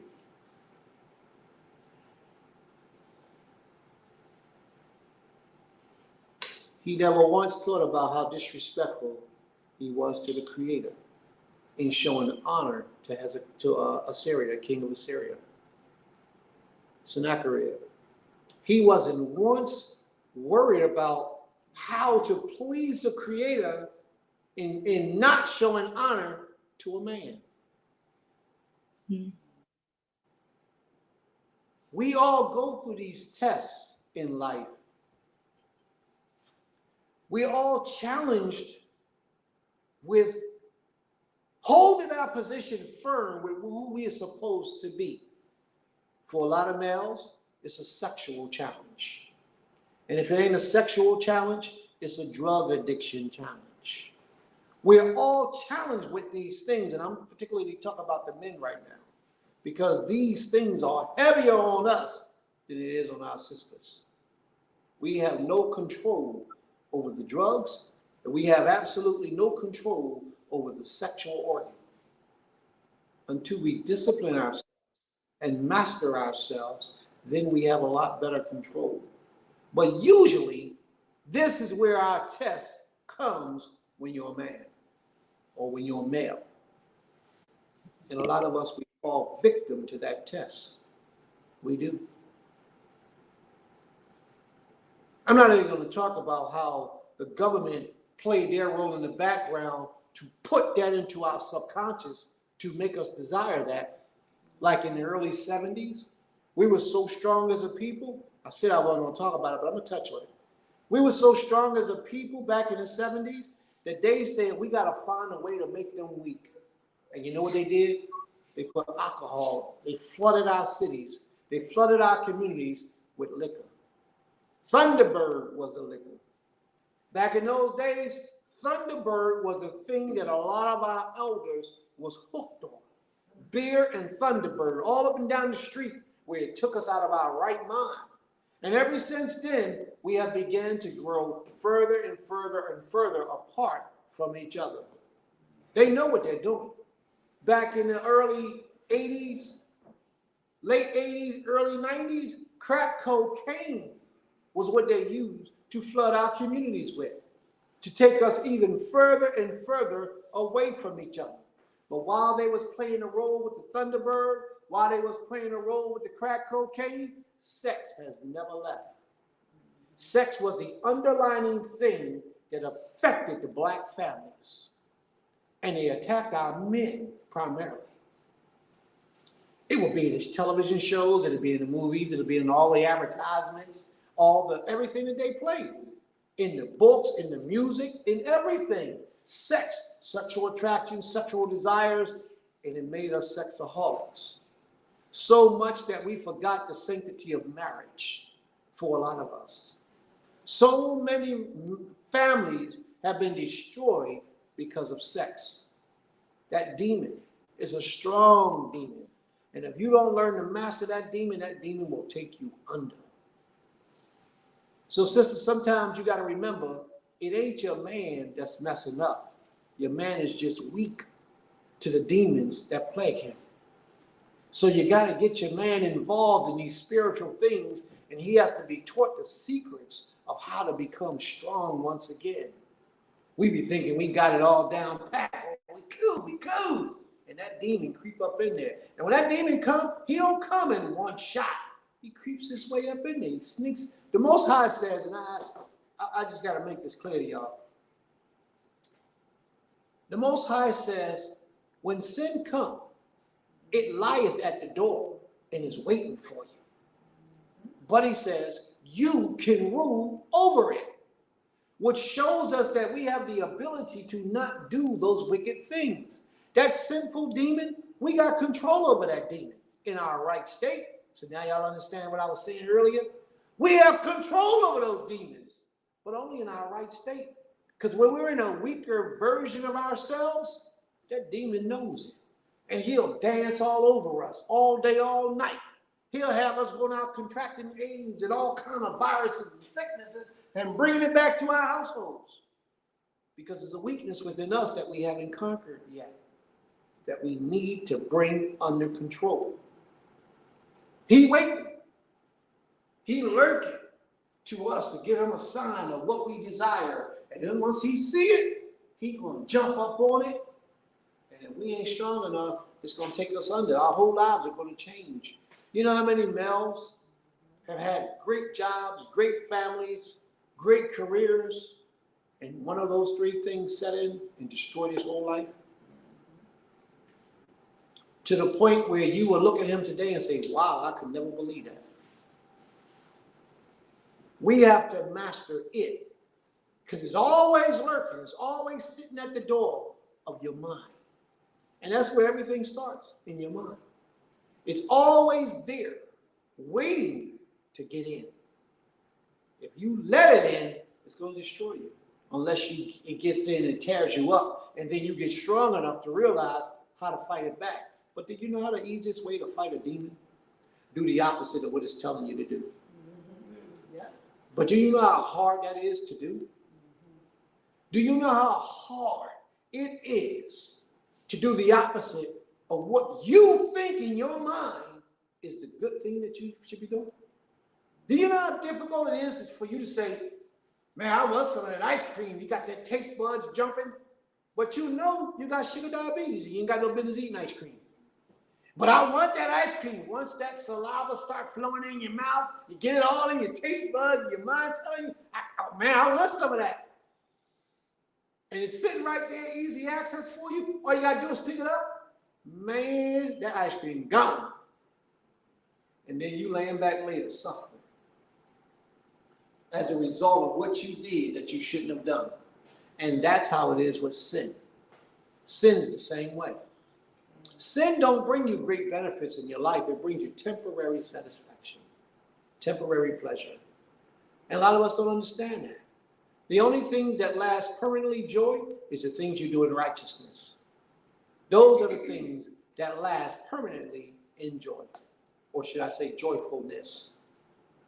Everything that you do in the dark, that you do that's sinful and wicked, it only has a temporary, it has a lifespan, a very short lifespan in your life. It does.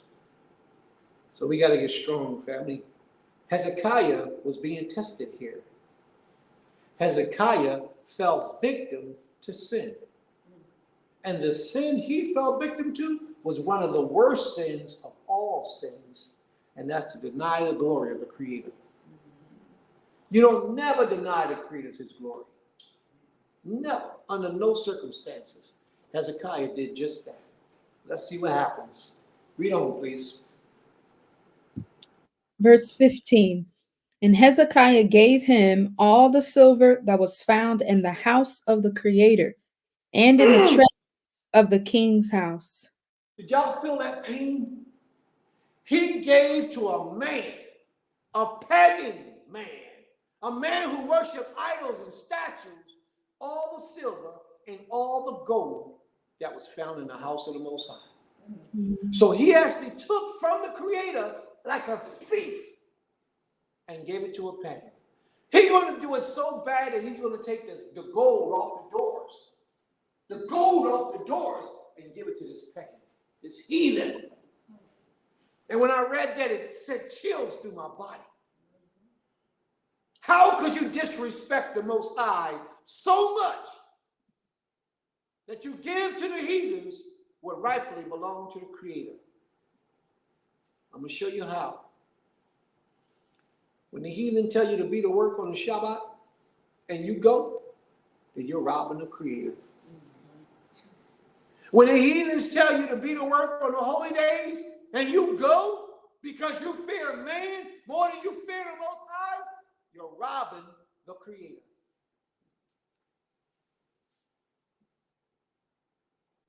And these are crimes against the Most High, just like Hezekiah just made just then. We felt it when it was Hezekiah doing evil, but now when it's us, we can't feel it. Oh, y'all heard what you said, Prince, but you know, I had to do what I had to do. That's not what the Most High says for us to do. Read on, please. Pick up where we left off. Verse 15 again. And Hezekiah gave him all the silver that was found in the house of the Creator and in the treasures of the king's house. He gave him everything. Everything. He was broke after this. There's a scripture that the Most High says we pay our lovers. Those idols and demons and things that we worship, we pay them to worship them. Creator said that in scriptures, and that's what we do. We actually do that. People will go to church and praise JC, honor him, worship him, and thank him, and give all their money to the church. But the Israelite congregations, we broke. Because people claim to come to the Most High in truth, but don't give a dime to the Creator. Very rare. Very rare will you see somebody that say, you know what, I'm going to take the principles from when I was in Christianity, and I'm going to bring that into this truth by way of 10% of what they make. You won't get that. People will come into the truth and say, well, I'm going to bring everything else with me as I come into this truth, but I'm not going to pay no 10% because I ain't got to. 10% is food and animals. It ain't got nothing to do with money. And they right. It don't. It don't. But there are scriptures where the Most High says you are supposed to help out in silver and gold. There are offerings and charitable offerings and things that you're supposed, love offerings, just things that you're supposed to do for the Creator, for his house, so it can exist, so that you can feed those who are hungry and destitute and are in need. But most of us forget all those things when we come into this we came to the truth. Truth, the Creator he the Father, he the owner of all things. So if he the owner of all things, he owns the money, he'll pay the way. And that's how we find peace in that, comfort in that. And that's what we do. But when we was paying the pagan deities to worship them, we gave pastor, bishop, we gave them all the money, all the wealth that we had. And we would go days with no electric, no gas, no heat, no food, so that the church could get what they needed on Sunday. How many of us are guilty of that? We all had a time in our lives when we did those things. We paid our lovers to love us. And we turned our backs on the Creator. Now that you know better, now you're turning your back on the Creator. You don't serve the Creator with that same zeal like you serve the pagan deity. You don't come and give the Most High the best of you like you did that pagan deity. But back then, oh man, they got the best of us. We would stay in church after Shabbat service was over, after church service was over, to help out around the church. Do you know sometimes we'll do choir rehearsal after church services? Sometimes we'll go out and feed the poor after church services. We'll open the door and let people come in and eat after church services. Since you came into the truth as an Israelite, soon as the sun goes down, you out when Shabbat over. You don't, I'm not trying to stay here a minute longer. Sun is down, let's go. And when you leave, where you going to? What you gonna go do? But you rush out of Shabbat service. You rush out of trying to serve the Creator and learn more about the Most High, so you can do absolutely nothing because you deserved it, right? You worked hard all week. You deserve to do absolutely nothing. That's what you do. But the thing you deserve, you should give that back to the Creator as an offering. Find ways to be helpful and useful to somebody else's life other than just your own. And that's where we fail at. We only worried about what I'm useful for me. I'm only worried about saving up money for me. I'm only worried about doing things for me, no one else. And that's the reality with a lot of our people today. And that's why we're so disunited. We're so separated. In our physical essence, we're separated, and in our spiritual essence, we're separated. Because that's our mind state. We're selfish, and we only worry about self. You can't build a community if you're only worried about self. You can't even be a part of a community if you're only worried about self. It won't work. Let's read on, please, because we're talking about something else right now. We done went somewhere else. King Hezekiah with his selfish behind. Read on. Now, King Hezekiah was really worried about the safety of the people. He was a good king because his heart was geared toward what he thought, even though he was wrong, to what he thought was best for the people. Read on, please. Verse 16. At that time did Hezekiah cut off the gold from the doors of the temple of the Creator, and from the pillars which Hezekiah, king of Judah, had overlaid, and gave it to the king of Assyria. He gave him everything we had that was of value.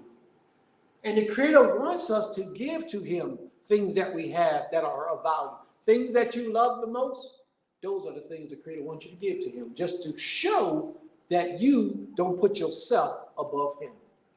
But we don't do that. You know them shoes you got that you said, I like them shoes, man. I ain't wearing these shoes out in the rain because I like these shoes. Well, the Most High wants you to wear those shoes for Shabbat service. He wants you to wear those shoes when you out feeding the poor. When you out housing somebody or somebody in a hospital, you're going to visit them and pray with them and talk with the Most High, or when you're fasting for somebody that's sick. See, these are all the glory spirit things that we can do and wear those shoes. But we ain't going to do all that when we wear them shoes because we don't want them shoes to get messed up. So my shoes ain't going to go out in the rain. I'm going to put those shoes in the closet. I'm wearing my boots. I ain't going to wear those shoes in the snow. You know what I mean? I ain't going to wear those shoes through the mud to get to that person that's drowning on the other side of that mud. They drowning in the mud, but I ain't going to wear because I got on my shoes, even my best shoes. I'll take my shoes off and walk in the mud and go do it rather than to run over there in the breach of an emergency and try to help them. And my shoes tie up, you know. You can be drowning, but I got to take my shoes. Hold up, don't walk away yet. I got to take my shoes off and take my time because I honor my shoes more than I honor your life. There are brothers that I've talked to over the years who they love their cars. And on a Shabbat day, this one particular brother, he gave a whole sermon in class and how he has so much love for his car that every Shabbat, when he get up, he got to go outside and wash his car to make sure it's clean, wasn't no dirt. He talking about he be out there for hours cleaning his car before he went to Shabbat service, until one day he realized he was putting that car before the Most High on the Shabbat day.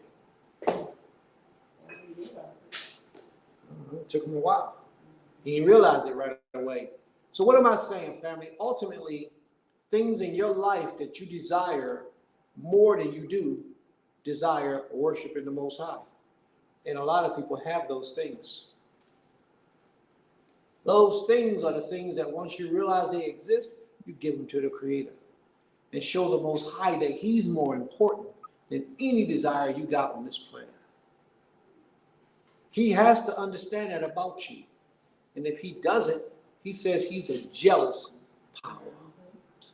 If you put anything before him, your boss, or anything else, before you put him, he's jealous. And he doesn't like that. Let's read on, please. Hezekiah put all the private things that he gave to the Creator, that he dedicated to the Creator, he gave to flesh and blood, to a man, to try to impress the man so the man wouldn't wage war against the kingdom. But Hezekiah, I got to give him his props. He was doing it for the protection of the people and not only himself, but for the people. Read on, please. Verse 17. And the king of Assyria sent Tartan and Rabsaris and Rabshakeh from Lachish to King Hezekiah with a great host against Jerusalem.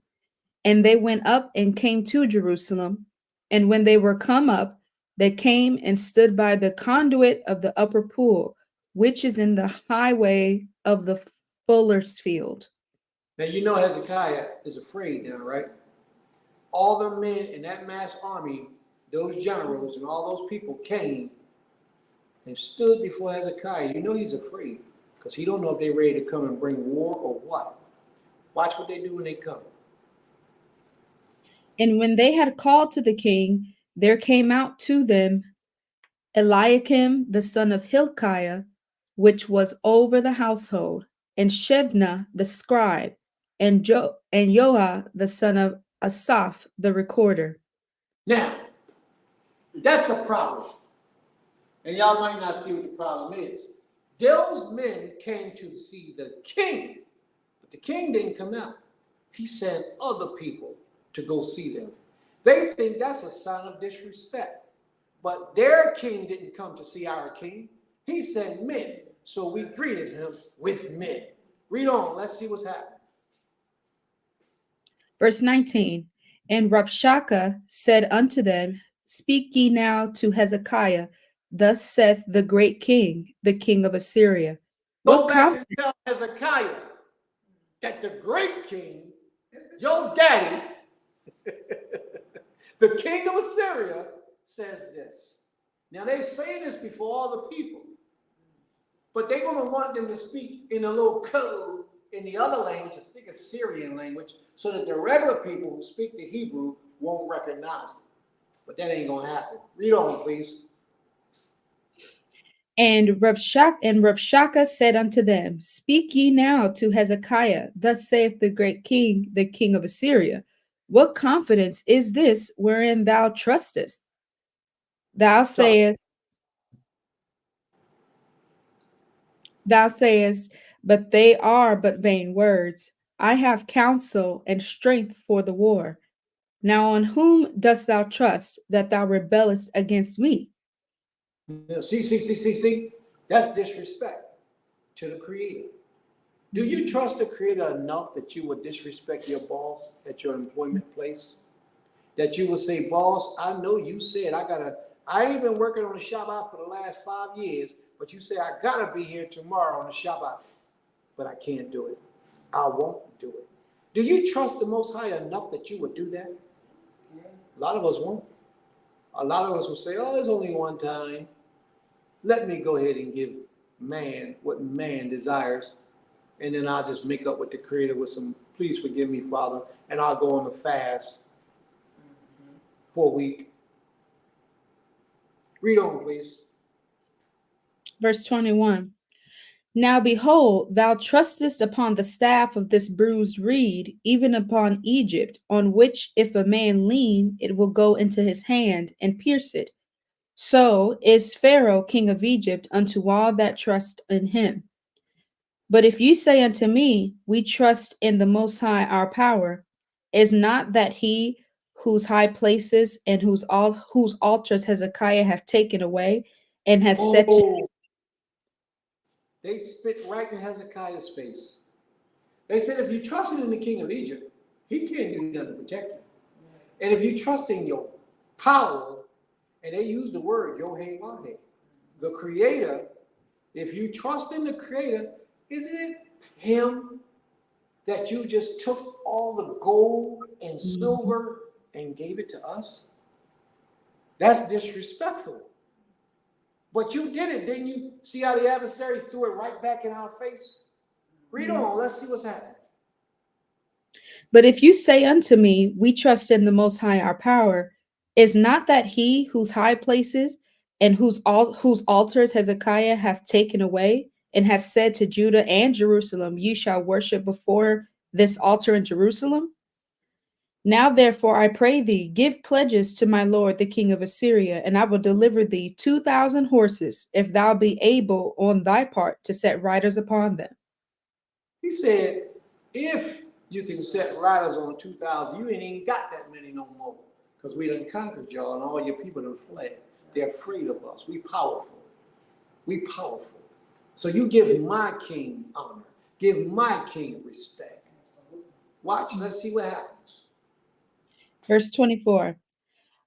How then wilt thou turn away the face of one captain of the least of my master's servants, and put thy trust in Egypt for chariots and for horsemen?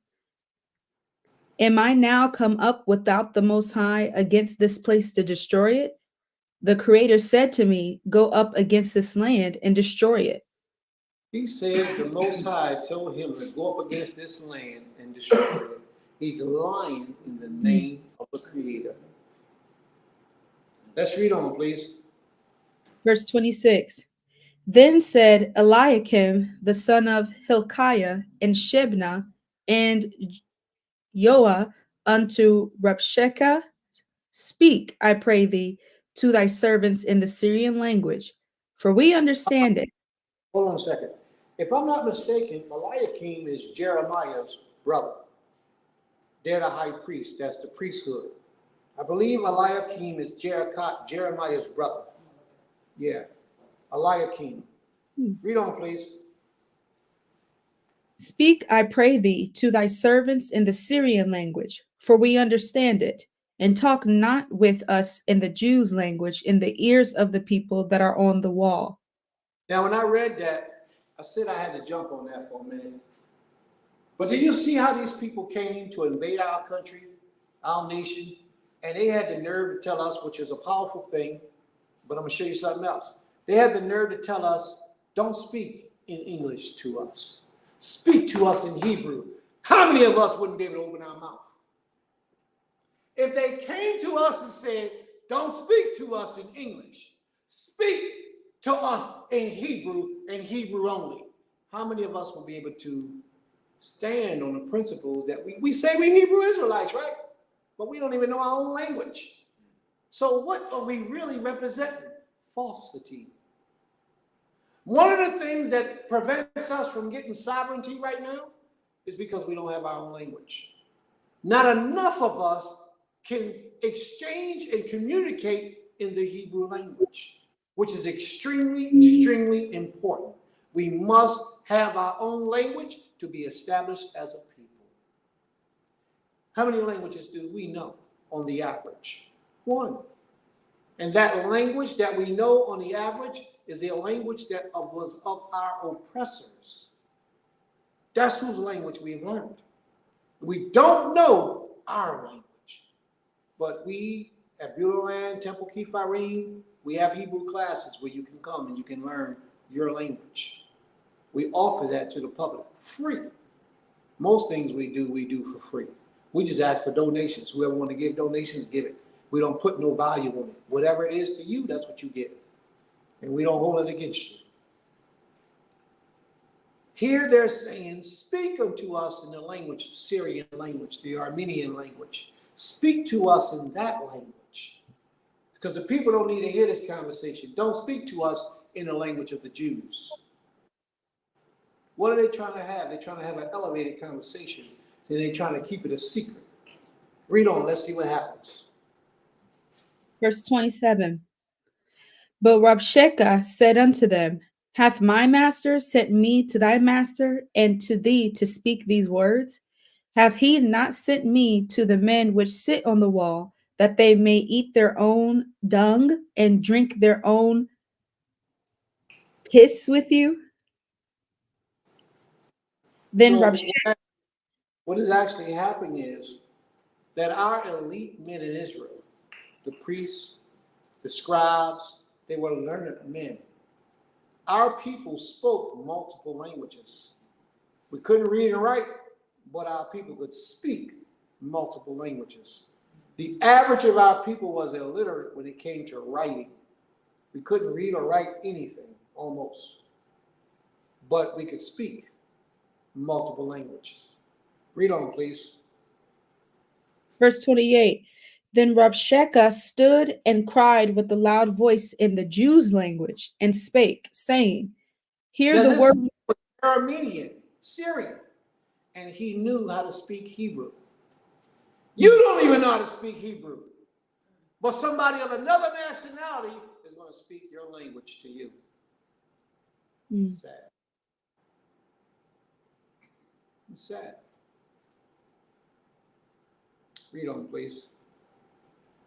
Then Rabshakeh stood and cried with a loud voice in the Jews' language and spake, saying, Hear the word of the great king, the king of Assyria. Thus saith the king, Let not Hezekiah deceive you, for he shall not be able to deliver you out of his hand. Neither let Hezekiah make you trust in the Creator, saying, The Creator will surely deliver us, and this city shall not be delivered unto the hand of the king of Assyria. Now, when he Hearken said that, at that moment that he said that, I could just look at the critics and say, what did he just say? I could see the Most High. Even the Most High might have been just chilling, relaxing or something. I'm hypothetically saying this, but we know that's not how the Most High works. He could have been just chilling. And then he said that he's going to teach, don't tell them people that the Most High is going to deliver you out of the king of Syria. The critics said, what? Oh, now he got my attention. Mm-hmm. Oh, he got my attention now. Hezekiah's whole attitude is about to change. Hezekiah is going to do what we need to do daily because we are faced with a Sennacherib constantly. Matter of fact, we live in Sennacherib's country. But we done got so comfortable that we forgot to do what Hezekiah is about to do. And watch what happened. It took all this to get Hezekiah's attention. But watch what he does. Read on, please. Verse 31.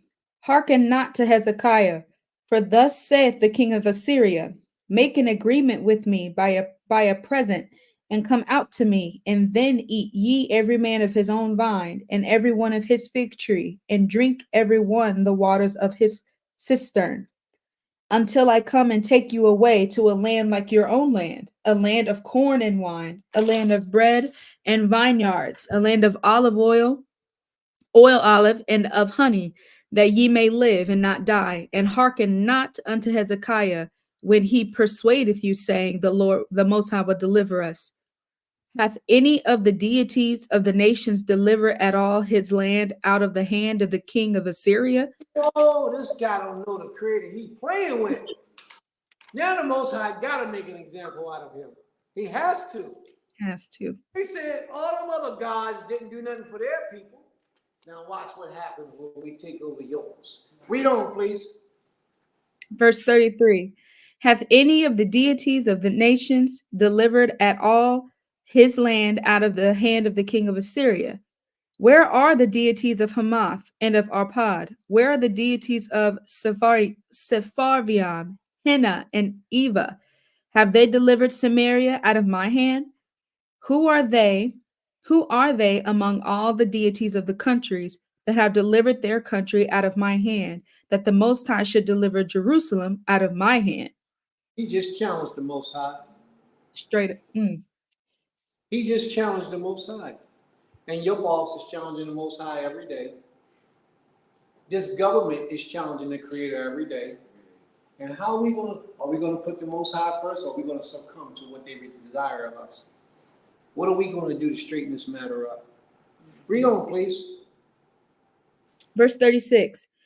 But the people held their peace and answered him not a word, for the king's commandment was, saying, Answer him not.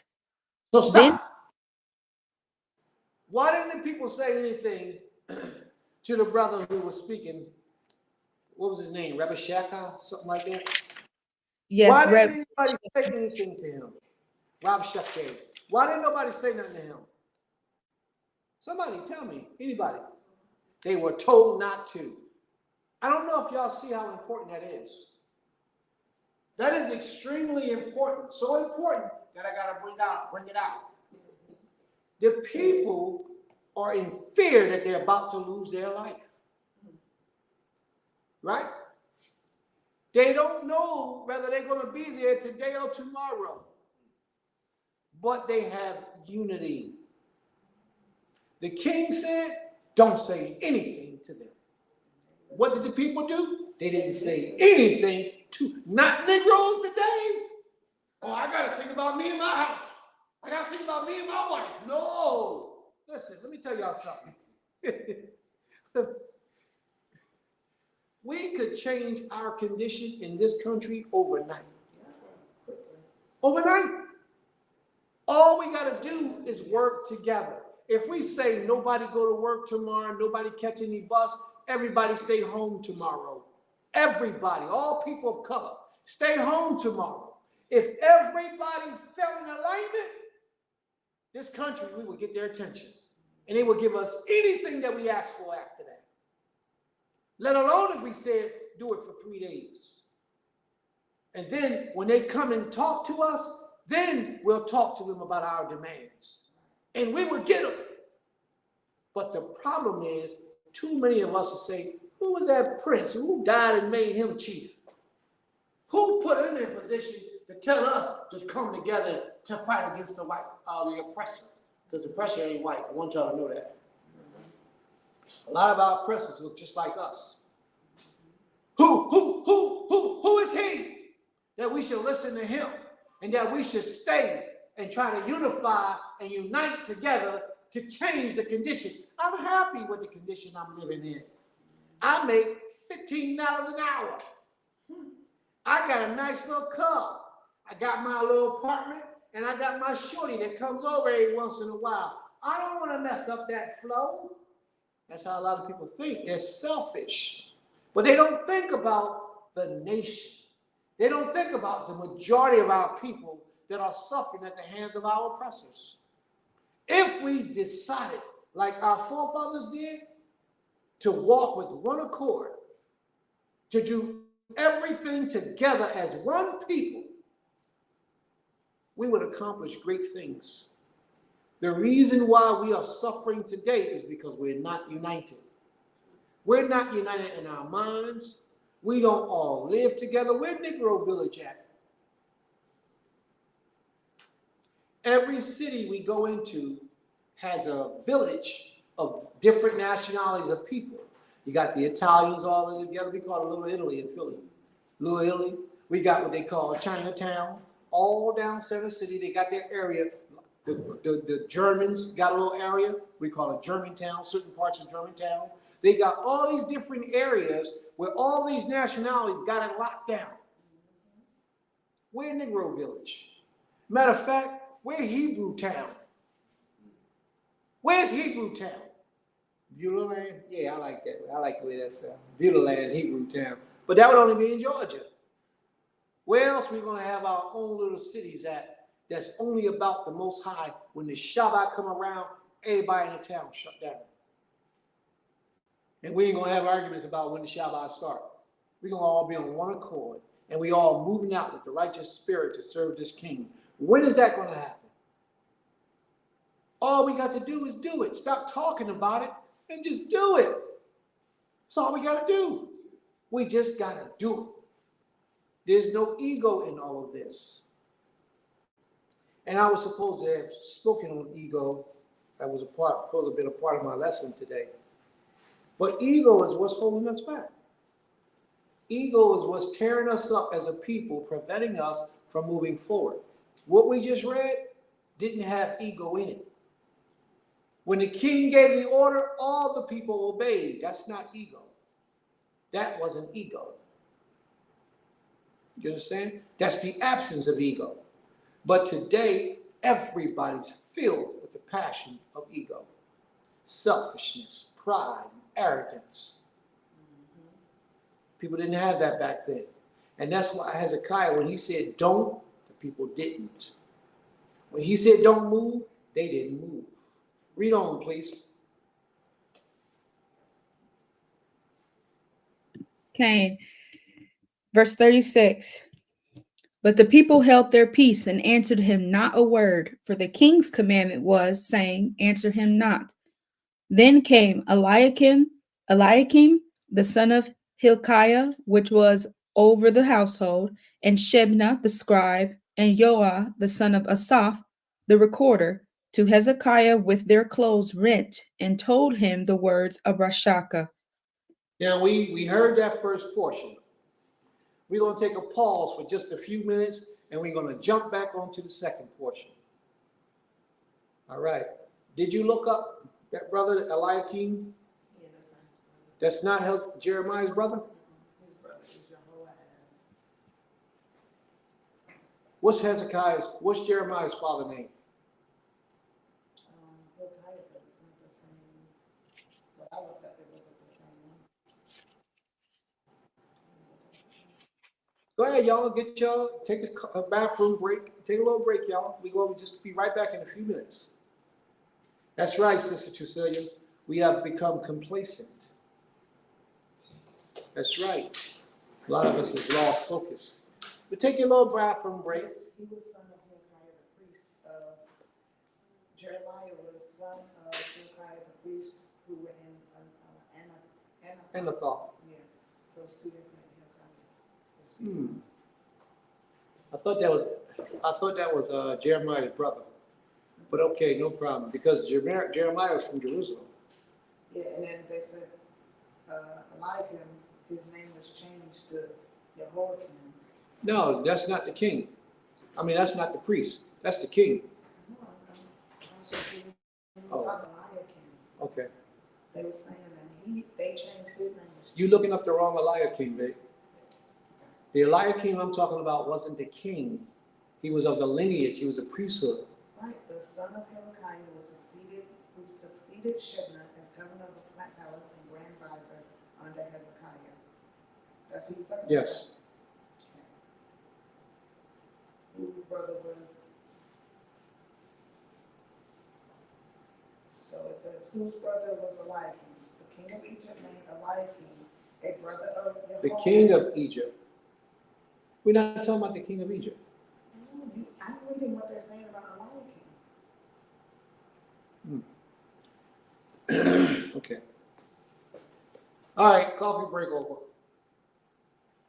Coffee break over. We ready? We ready, family? All right. I hope y'all ain't got no cigarettes, smoking no cigarettes.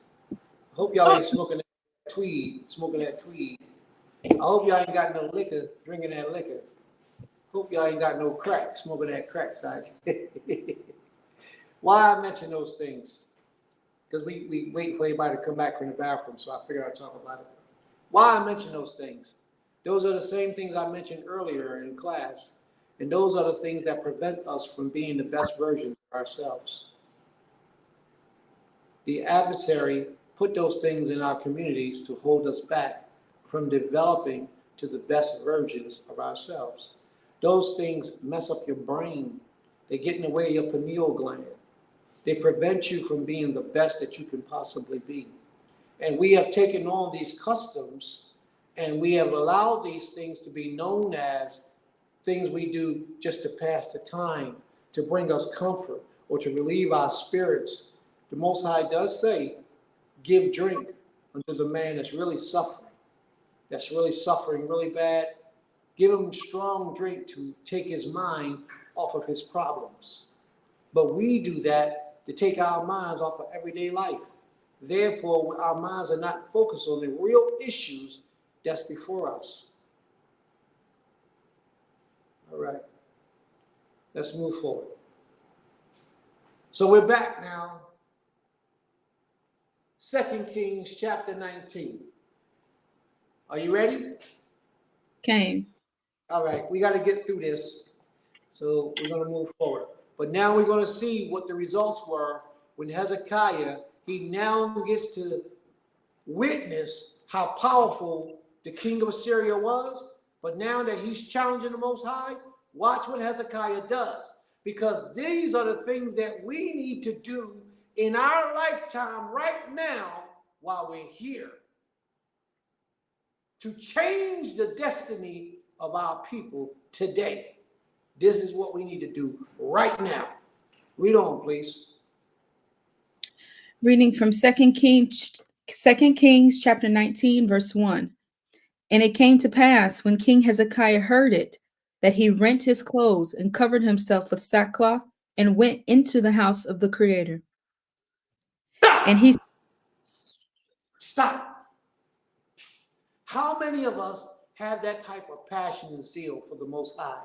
That when we get bad news, when we are threatened, that we immediately shut down. I mean, to the point where we just rip our clothes off and get angry and upset and hurt and go to the house of Most High and lay our problems at his feet. How many of us do that? Or we hear these things and we try to muscle it up. Oh, I'm all right. I can handle this. But the problem is, if you leave, then nobody else will be able to handle that. You mean? Nobody else will be able to work the boards. How many of us get that fed up with the problems of everyday life unless you show her how to do it? How many of us get fed up with the everyday problems of life, and that forces us to turn in the direction of the Creator, harder, better, and stronger than we ever did? Hezekiah did. Hezekiah gave it all up to the Most High King. Read on. Let's see what's happening. Read on, please. Verse 2.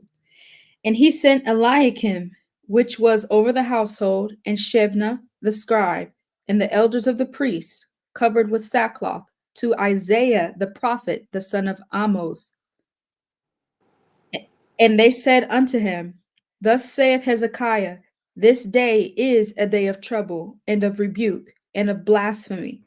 For the children are come to the birth, and there is not strength to bring forth. It may be that the Creator, thy power, will hear all the words of Rabshakeh, whom the king of Assyria, his master, has sent to reproach the living power, and will reprove the words which the Most High thy power hath heard. Wherefore lift up thy prayer for the remnant that are left. He said, lift up thy prayer for the remnant that are left. See, Hezekiah was a king that was truly worried about his people. How many leadership can you actually say care about the people today? How many people do you know that stand in a position of leadership that actually put the people before he put himself? Hezekiah did. Hezekiah said, lift up a prayer for the remnant of our people. A lot of the people had already been destroyed. A lot of people had already been knocked off. But Hezekiah didn't forget them either. Read on, please. So the servants of King Hezekiah came to Isaiah. Verse 6. And Isaiah said unto them, Thus shall ye say to your master, Thus saith the... These are grown men. Now I want to stop there for a second. These are grown men. Hezekiah, and what's the other brother name? Eliakim, the scribe Shebna, and the elders and the priests. They're grown men who went to the prophet Isaiah. In their own right, they're grown men. But Isaiah says, go tell your master. And they wasn't offended. You tell a black man that right now today, go tell your master. And you know what they'll do? He ain't my master. He ain't got no master. God is my master. That's what they'll say. Because we are void of honor today. We're void of honor. We have no honor about ourselves today, that we get offended when someone says these types of things to us. And we shouldn't. We shouldn't. Because if we acknowledge that we have a king, then we have to submit ourselves to the leadership of that king. Is that right? So we actually supposed to do what that king says for us to do. That's what makes the nation strong. That's why when the people, King Hezekiah said, don't say nothing, that's why they didn't say nothing. That's why when the prophet Isaiah just said, go tell your master, they never disrespected. Say, he ain't our master, he only our king. Didn't happen. Didn't happen because our people had honor. We've lost that today. In many ways, we have no honor today. we just really, we got a lot of work to do, family. We got a lot of work to do. We do. We'll get there. Creator willing, we'll get there. We got to start somewhere, but let's start right now today. Let those of us, the few of us who really understand what honor and integrity is all about, let's start being those individuals. And I'm talking to you also in the audience, family. Let's start being those individuals who represent like our forefathers represented, and showing honor and integrity through our actions. When a hoary-haired old man in his way come walk through that door, hoary-haired old sister come walk through that door, we supposed to rise. Because that's what the Creator says for us to do. And when they sit down, then we sit down. That's how that thing is supposed to be done. When you get visitors to come to your community, your organization, to your portion of family, they're supposed to be treated like they're royalty. They're not supposed to be treated like, oh, who that nigga over there? Or who that girl? She must be just coming to try to get our husbands. But that's what the majority of Israel does today to their own people. That's how we are. We sick. But our sickness is a reflection of our leadership. Because we can only be as sick as the leadership allow us to be. And that's not how it's supposed to be. We're supposed to welcome in new members and new people. We're supposed to welcome them in. That ain't what we do. What's your motive? What's your scheme? Why are you here? Let me see. I'm going to check you out. And you never give them the opportunity to show you who they really are. You never give it to them. And I can understand in one way because we have been abused in so many ways. I can understand. But think about this for a second. And I want you to think about it, and you can meditate on it, and you can take it with you. In the ancient days, if a stranger from out of town came into our city, everybody would break their necks to get him to stay in their house. Everybody would put him up. Hey, you need a place to stay? Come on, come stay with me. And even if it ain't in the main house, it's in another house, but we cared about that individual because we wanted the blessings from the Creator by looking out for our brothers. Today, you go in somebody's city, you call and tell them, hey, man, I'm in your town. That's the end of that conversation. Okay, bro, see you in Shabbat class. But Shabbat ain't till Saturday, 5 days from now. Oh, okay, all right, bro, I'll see you then. Shalom, bang. It's a wrap. We have no honor anymore. Come into Philly, call Prince and tell Prince you in Philly, and you'll see what honor is about. That's how we're supposed to move. And it ain't got to like you. It's just a simple fact that you called on me to say I'm here in your city. Then I got to go and move out and make sure you cool. It's just the way it is. That's honor. When you value another person's happiness and life before you value your own. No matter what you're doing, you stop what you're doing and you take care of your brothers and sisters when they come into your area. You make sure they cool. That's why I can never understand, and I mean this right now, I'm about to say, don't nobody get offended, but I really don't care if you do or you don't. I really don't understand how we have a Unity Shabbat and everybody got to get hotel rooms for a Unity Shabbat to have an event. In Leader of Temple Kefarym, we won't never tell you, you got to get a hotel room. You can either camp out on the ground with us, or we'll be able to provide you some stationary housing. Maybe not for everybody, but some of the people will be able to provide some type of thing. That's why we don't have Unity Shop Talk right now, because we are not able to give you what we need to accommodate that many people. That many people. I'm talking about 300, 400, 500 people. So if we can accommodate the majority of the people, at least the elders, the elderly, the leadership of other communities, dignitaries of other communities, we should at least be able to accommodate them, you know. But to just have a Unity Shabbat and say everybody got to get hotel rooms, I myself think that's the lack of integrity. I would never want nobody to say I sent them to a hotel. And we got all this land out here. We got tents. We can set up a tent for you. And if we need to go buy some tents, we'll go buy some more and throw a blow-up bed in the tent so you can stay there. But if you're one of those unappreciative people, you'll be like, them niggas told me to go get the tent. not even knowing the value of a tent.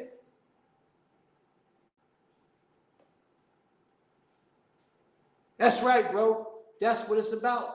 We have to have honor and integrity about ourselves. So if we throw out a call and say, hey, we want all y'all to come here, we have to be mindful of how we're going to put all these people up. And with all this land, we'll have tents everywhere, all up and down the road, everywhere. And the house of worship, where we worship the Most High, where we keep all the spiritual events, all that land will be cleared off, and we'll just have chairs and benches and activities there. That's what I'm talking about. That's how you worship the Most High. And then, even when the sun go down, we still getting it in, because there ain't nobody out here to tell us we got to leave. Ain't nobody shutting us down. We do it all day, all night if we chose. Get up early in the morning and start all over again. That's what I'm talking about.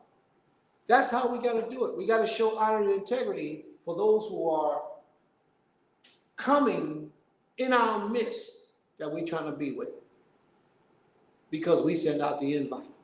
We have to have something established. So if you had to stay in a hotel room, in my opinion, whoever threw the event should be paying for your hotel room.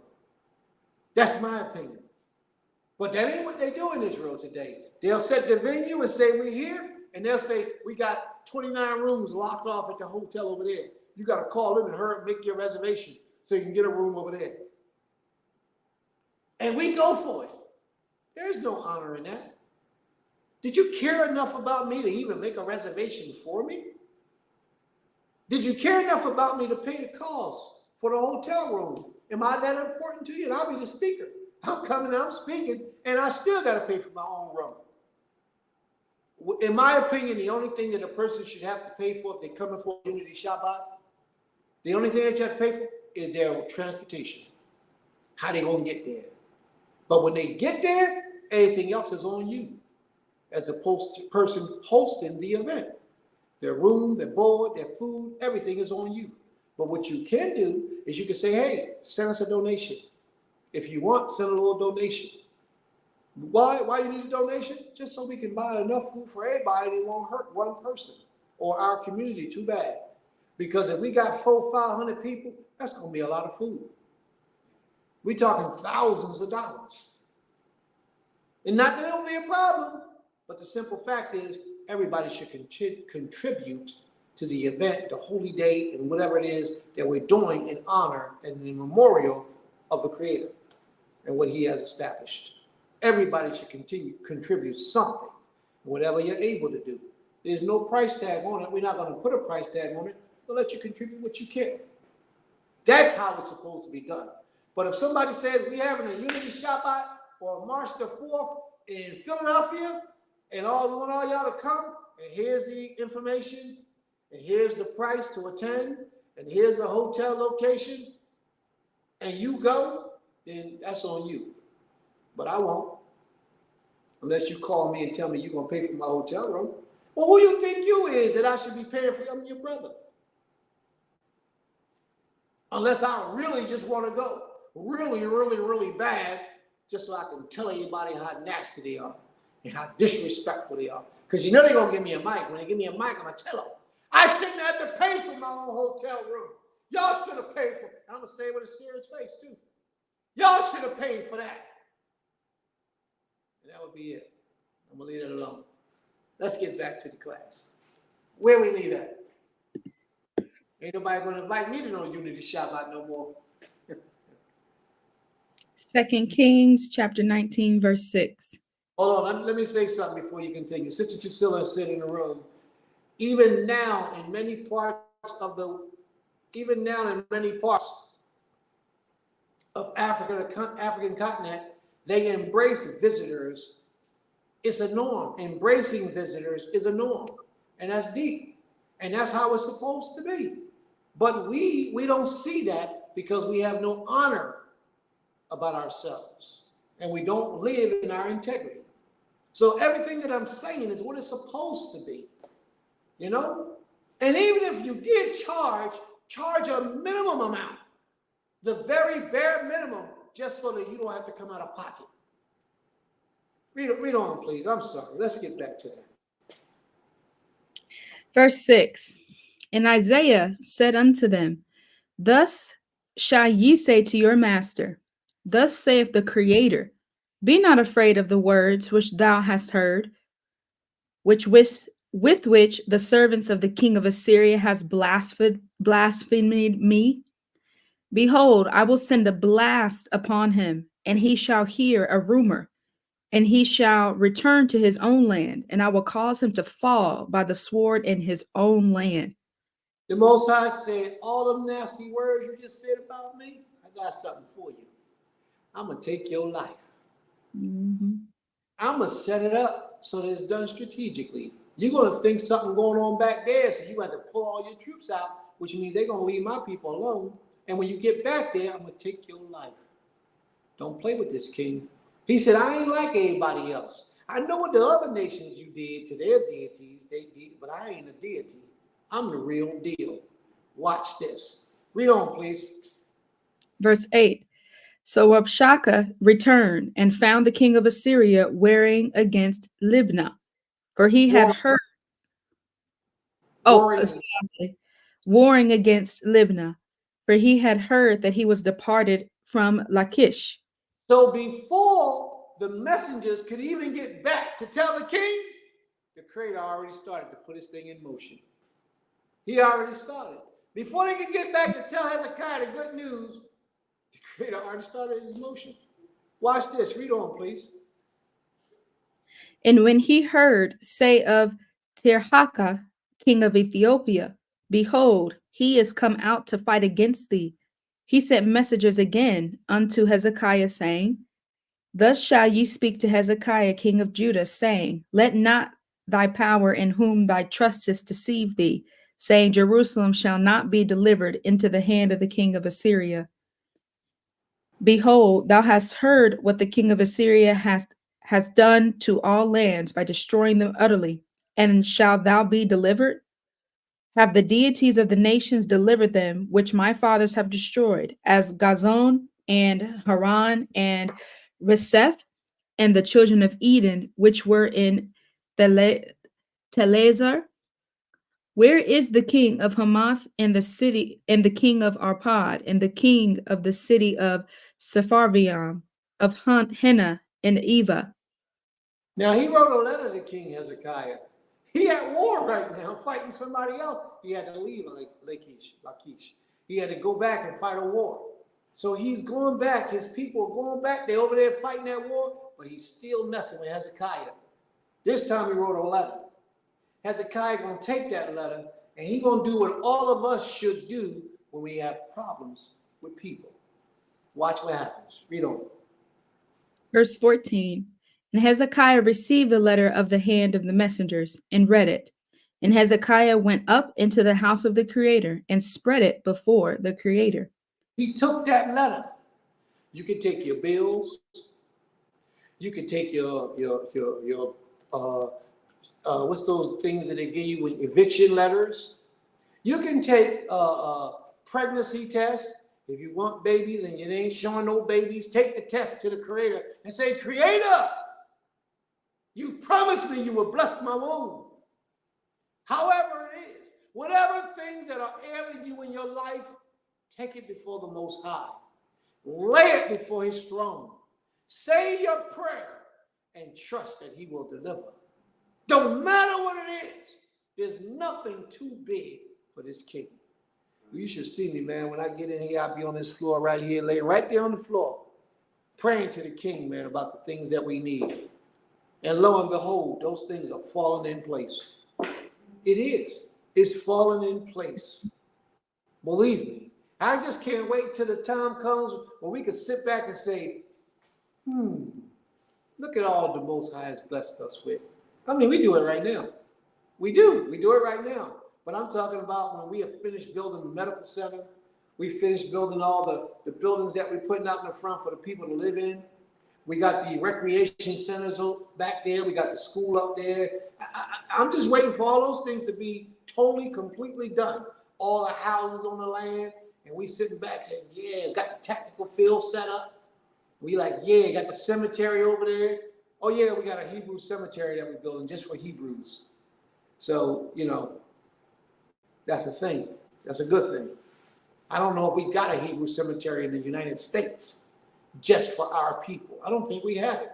We taking 2 acres of land and dedicating it just for a cemetery where our people can be buried. Boy, this king is good. This king is good, but I can't wait till that time comes. But whatever you need from the Most High, place it before his throne. Pray to him. And then one of the things I like to do is offer him a sacrifice. Say, Creator, I'm going to fast for 3 days just so that you'll give me what I'm asking for. I'm going to show you how serious I am with it. I'm going to turn down my plate. I ain't going to eat nothing for 3 days and go on a 3-day fast after you laid your petition before the Creator. You watch what the Most High does. You talking about a prayer? That's a prayer. That's a real prayer. Read on, please. Let's move. 2 Kings chapter 19, verse 15. And Hezekiah prayed before the Creator and said, O Most High, Ha Elohim of Israel, which dwellest between the cherubims, thou art the Most High, even thou alone. Of all the kingdoms of the earth, thou hast made heaven and earth. Most High, bow down thine ear and hear. Open, Most High, thine eyes and see and hear the words of Sennacherib, which hath sent him to reproach the living power. Of a truth, Most High, the kings of Assyria have destroyed the nations of their lands, and have cast their deities into the fire, for they were no deities. They were no what? For People they was were no worshiping deities. them deities for years, thinking those deities was real, but those deities didn't deliver them. Those deities didn't serve them. And I promise you, those deities didn't have demands on these people's lives like the Most High has on ours. A set of commandments that we're supposed to live by to show him that we honor him more than we honor man. We honor him more than we honor our own selves. That's what the Creator desires of us. And when you got a man that's in position that put the Most High even before he put himself, you got a powerful man. A powerful man. Turn down his plate to fast on the behalf of the people. Oh, you got something special going on. Most of them can't turn down the beer can, and let alone his plate. Read on, please. Verse 18. And have cast their deities into the fire, for they were no deities, but the work of man's hands, wood and stone. Therefore they have destroyed them. Now therefore, O Creator, our power, I beseech thee, save thou us out of his hand, that all the kingdoms of the earth may know that thou art the Most High power, even thou only. Thou who? Who Thou is the art Most the High Most High power? power. The Most High only. Only the Creator is our power. No partners. He ain't got none on his left. He ain't got none on his right. He truly stands alone. And all power and might is in his hands. Get it, Israel. We gonna get it. We got to get it together, though, y'all. We got to get it together. Read on, please. Verse 20. Then Isaiah the son of Amos sent to Hezekiah, saying, Thus saith the Creator, Most High Power of Israel, that thou hast prayed to me against Sennacherib, king of Assyria, I have heard. This is the word that the Creator has spoken concerning him. The virgin, the daughter of Zion, hath despised thee, and laughed thee to scorn. The daughter of Jerusalem hath shaken her head at thee. That means people talk about you. People gonna make fun of you. But don't even worry about it. Read on. Whom hast thou reproached in blasphemy? And against whom hast thou exalted thy voice and lifted up thine eyes on high? Even against the Holy One of Israel. By the messengers thou hast reproached the Creator, and hast said, With the multitude of my chariots I am come up to the height of the mountains, to the sides of Lebanon, and will cut down the tall cedar trees thereof, and the choice fir trees thereof, and I will enter into the lodging of his borders and into the forest of his Carmel. I have digged and drunk strange waters, and with the sole of my feet I have dried up all the rivers of besieged places. Hast thou not heard long ago how I have done it, and of ancient times that I have formed it? Now have I brought it to pass that thou shouldest be to lay waste fenced cities into ruinous heaps. Therefore their inhabitants were of small power. They were dismayed and confounded. They were as the grass of the field, and as the green herb, and as the grass on the housetops, and as corn blasted before it be grown up. But I know thy abode, and thy going out, and thy coming in, and thy rage against me. Because thy rage against me and thy tumult is come up into mine ears. Therefore I will put my hook in thy nose, and my bridle in thy lips, and I will turn thee back by the way which thou comest. And this shall be a sign unto thee. Ye shall eat this year such things as grow of themselves, and in the second year that which springeth of the same time. And in the third year sow ye and reap, and plant vineyards, and eat the fruits thereof. And the remnant that is escaped of the house of Judah shall yet again take root downward, and bear fruit upward. For out of Jerusalem shall go forth a remnant, and they that escape out of the Mount Zion. The zeal of the Creator of hosts shall do this. Therefore thus saith the Creator concerning the king of Assyria: He shall not come down into this city, nor shoot an arrow there, nor come before it with shield, nor cast a bank aside against it. By the way that he had came, by the same shall he return, and shall not come into this city, saith the Creator. For I will defend this city to save it for my own sake, and for my servant David's sake. See how much he loved David? King Hezekiah was a great-great-grandson of David. Great-great-great-great-grandson in the tribe of Judah. And he cried to the Most High. He laid his petition before the great king. And the Most High heard his voice, just like he'll hear your voice today. All you need to do is trust in the Most High. It doesn't matter how big or how small your issues are. Teach yourself, program yourself to humble yourself before the Most High's throne and take your issues to this king. And he will answer. Read on, please. Verse 35. And it came to pass that night that the angel of the Creator went out and smote in the camp of the Assyrians 185,000. And when they arose early in the morning, behold, they were all dead corpses. They were all dead corpses. Let me read this. And it came to pass that night that the angel of the Most High went forth and smote the camp of the Assyrians. Not one man had to go out and fight the battle on the behalf of the Creator. Not one man. The Most High's angels, the Malachim, went out and destroyed the life of men at the Most High's command. Do y'all understand how angry the Most High had to be at those people to send angels to kill them? It wasn't even an exchange of deaths. You know, like when you go to war with another nation, some of them die, some of you die. Somebody be victorious, somebody lose. It wasn't even one of those issues. The Most High cut them all off. Thousands of men, the Most High cut off. And watch this part, right?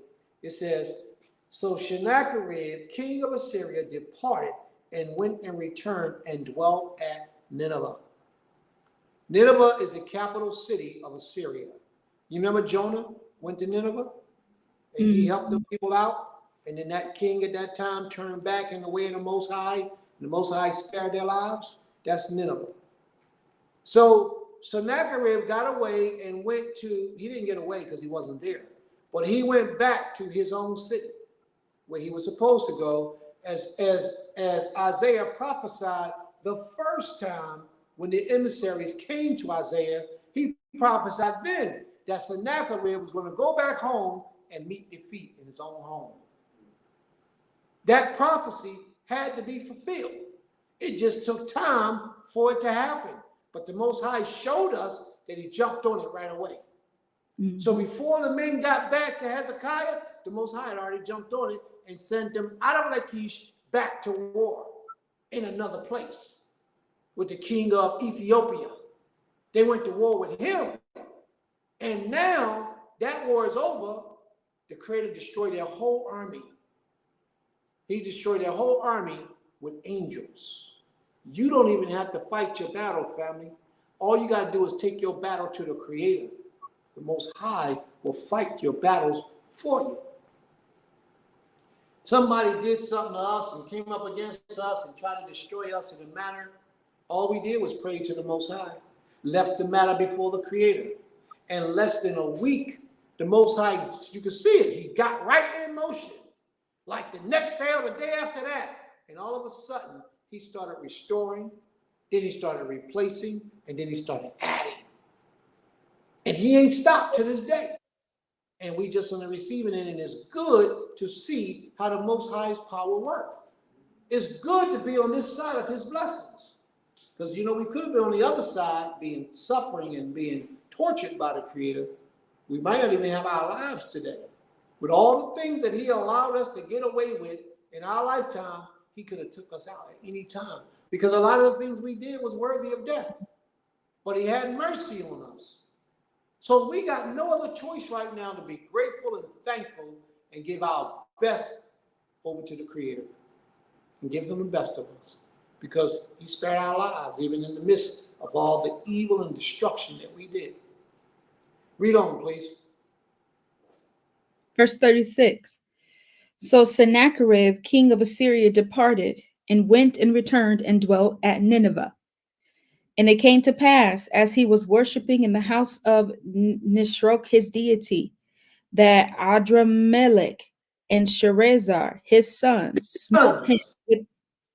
smote him with the sword, and they escaped into the land of Armenia. And Esarhaddon, his son, reigned in his stead. Wow. His own children took his life. Hmm. You know, because he thought he was something special. He thought because he had conquered so many nations that he can come up before the Most High and the Most High's people. But the Most High had something else in store for him. Touch not mine anointed, and do my prophets no harm. A lot of people don't think we got prophets and anointed people in the Most High's midst today. They don't think they're here, but they are. Yes, they are. And you better not touch them. You better not even speak a negative word about them, because the Most High will hear it, and the Most High will bring his judgment down upon you. The Most High is awesome. This King is great. Thank you, everyone, for coming in today. We have our second portion of class at 3 o'clock today. Those of us who are servants of the Most High, who dedicate their existence to the Most High, we pray that you would ask a prayer, a special prayer for our Imam, the Imam of Nasika Abuna, that the Most High will deliver her from her suffering and pain, and that he will bring peace, comfort, and joy in her life. And if it be the will of the Most High that he calls her home, allow us all to understand and accept what it is that the Father has for us. But it will be our prayer that the Most High will bring her speeding healing, speeding recovery, speeding success, and bring her back to us whole, better than she was before any of these things happened. But whether it be life or whether it be the next existence, the Most High will be praised. Be it the will of the Creator, He'll give us what we're asking for. So family, let's do that in unison. Let's all pray to the great King for his blessings, for speedy recovery for our sister. May the Most High be praised. We're going to end this portion of class, and we'll see you all back here at 3 o'clock, Creator willing, back here at 3 o'clock today. Im Yurtse Yotzer. We'll see you back at 3. Thank you all for coming in, and thank you all for being in participation. May the Most High be with you all. Shalom, shalom. Shabbat shalom.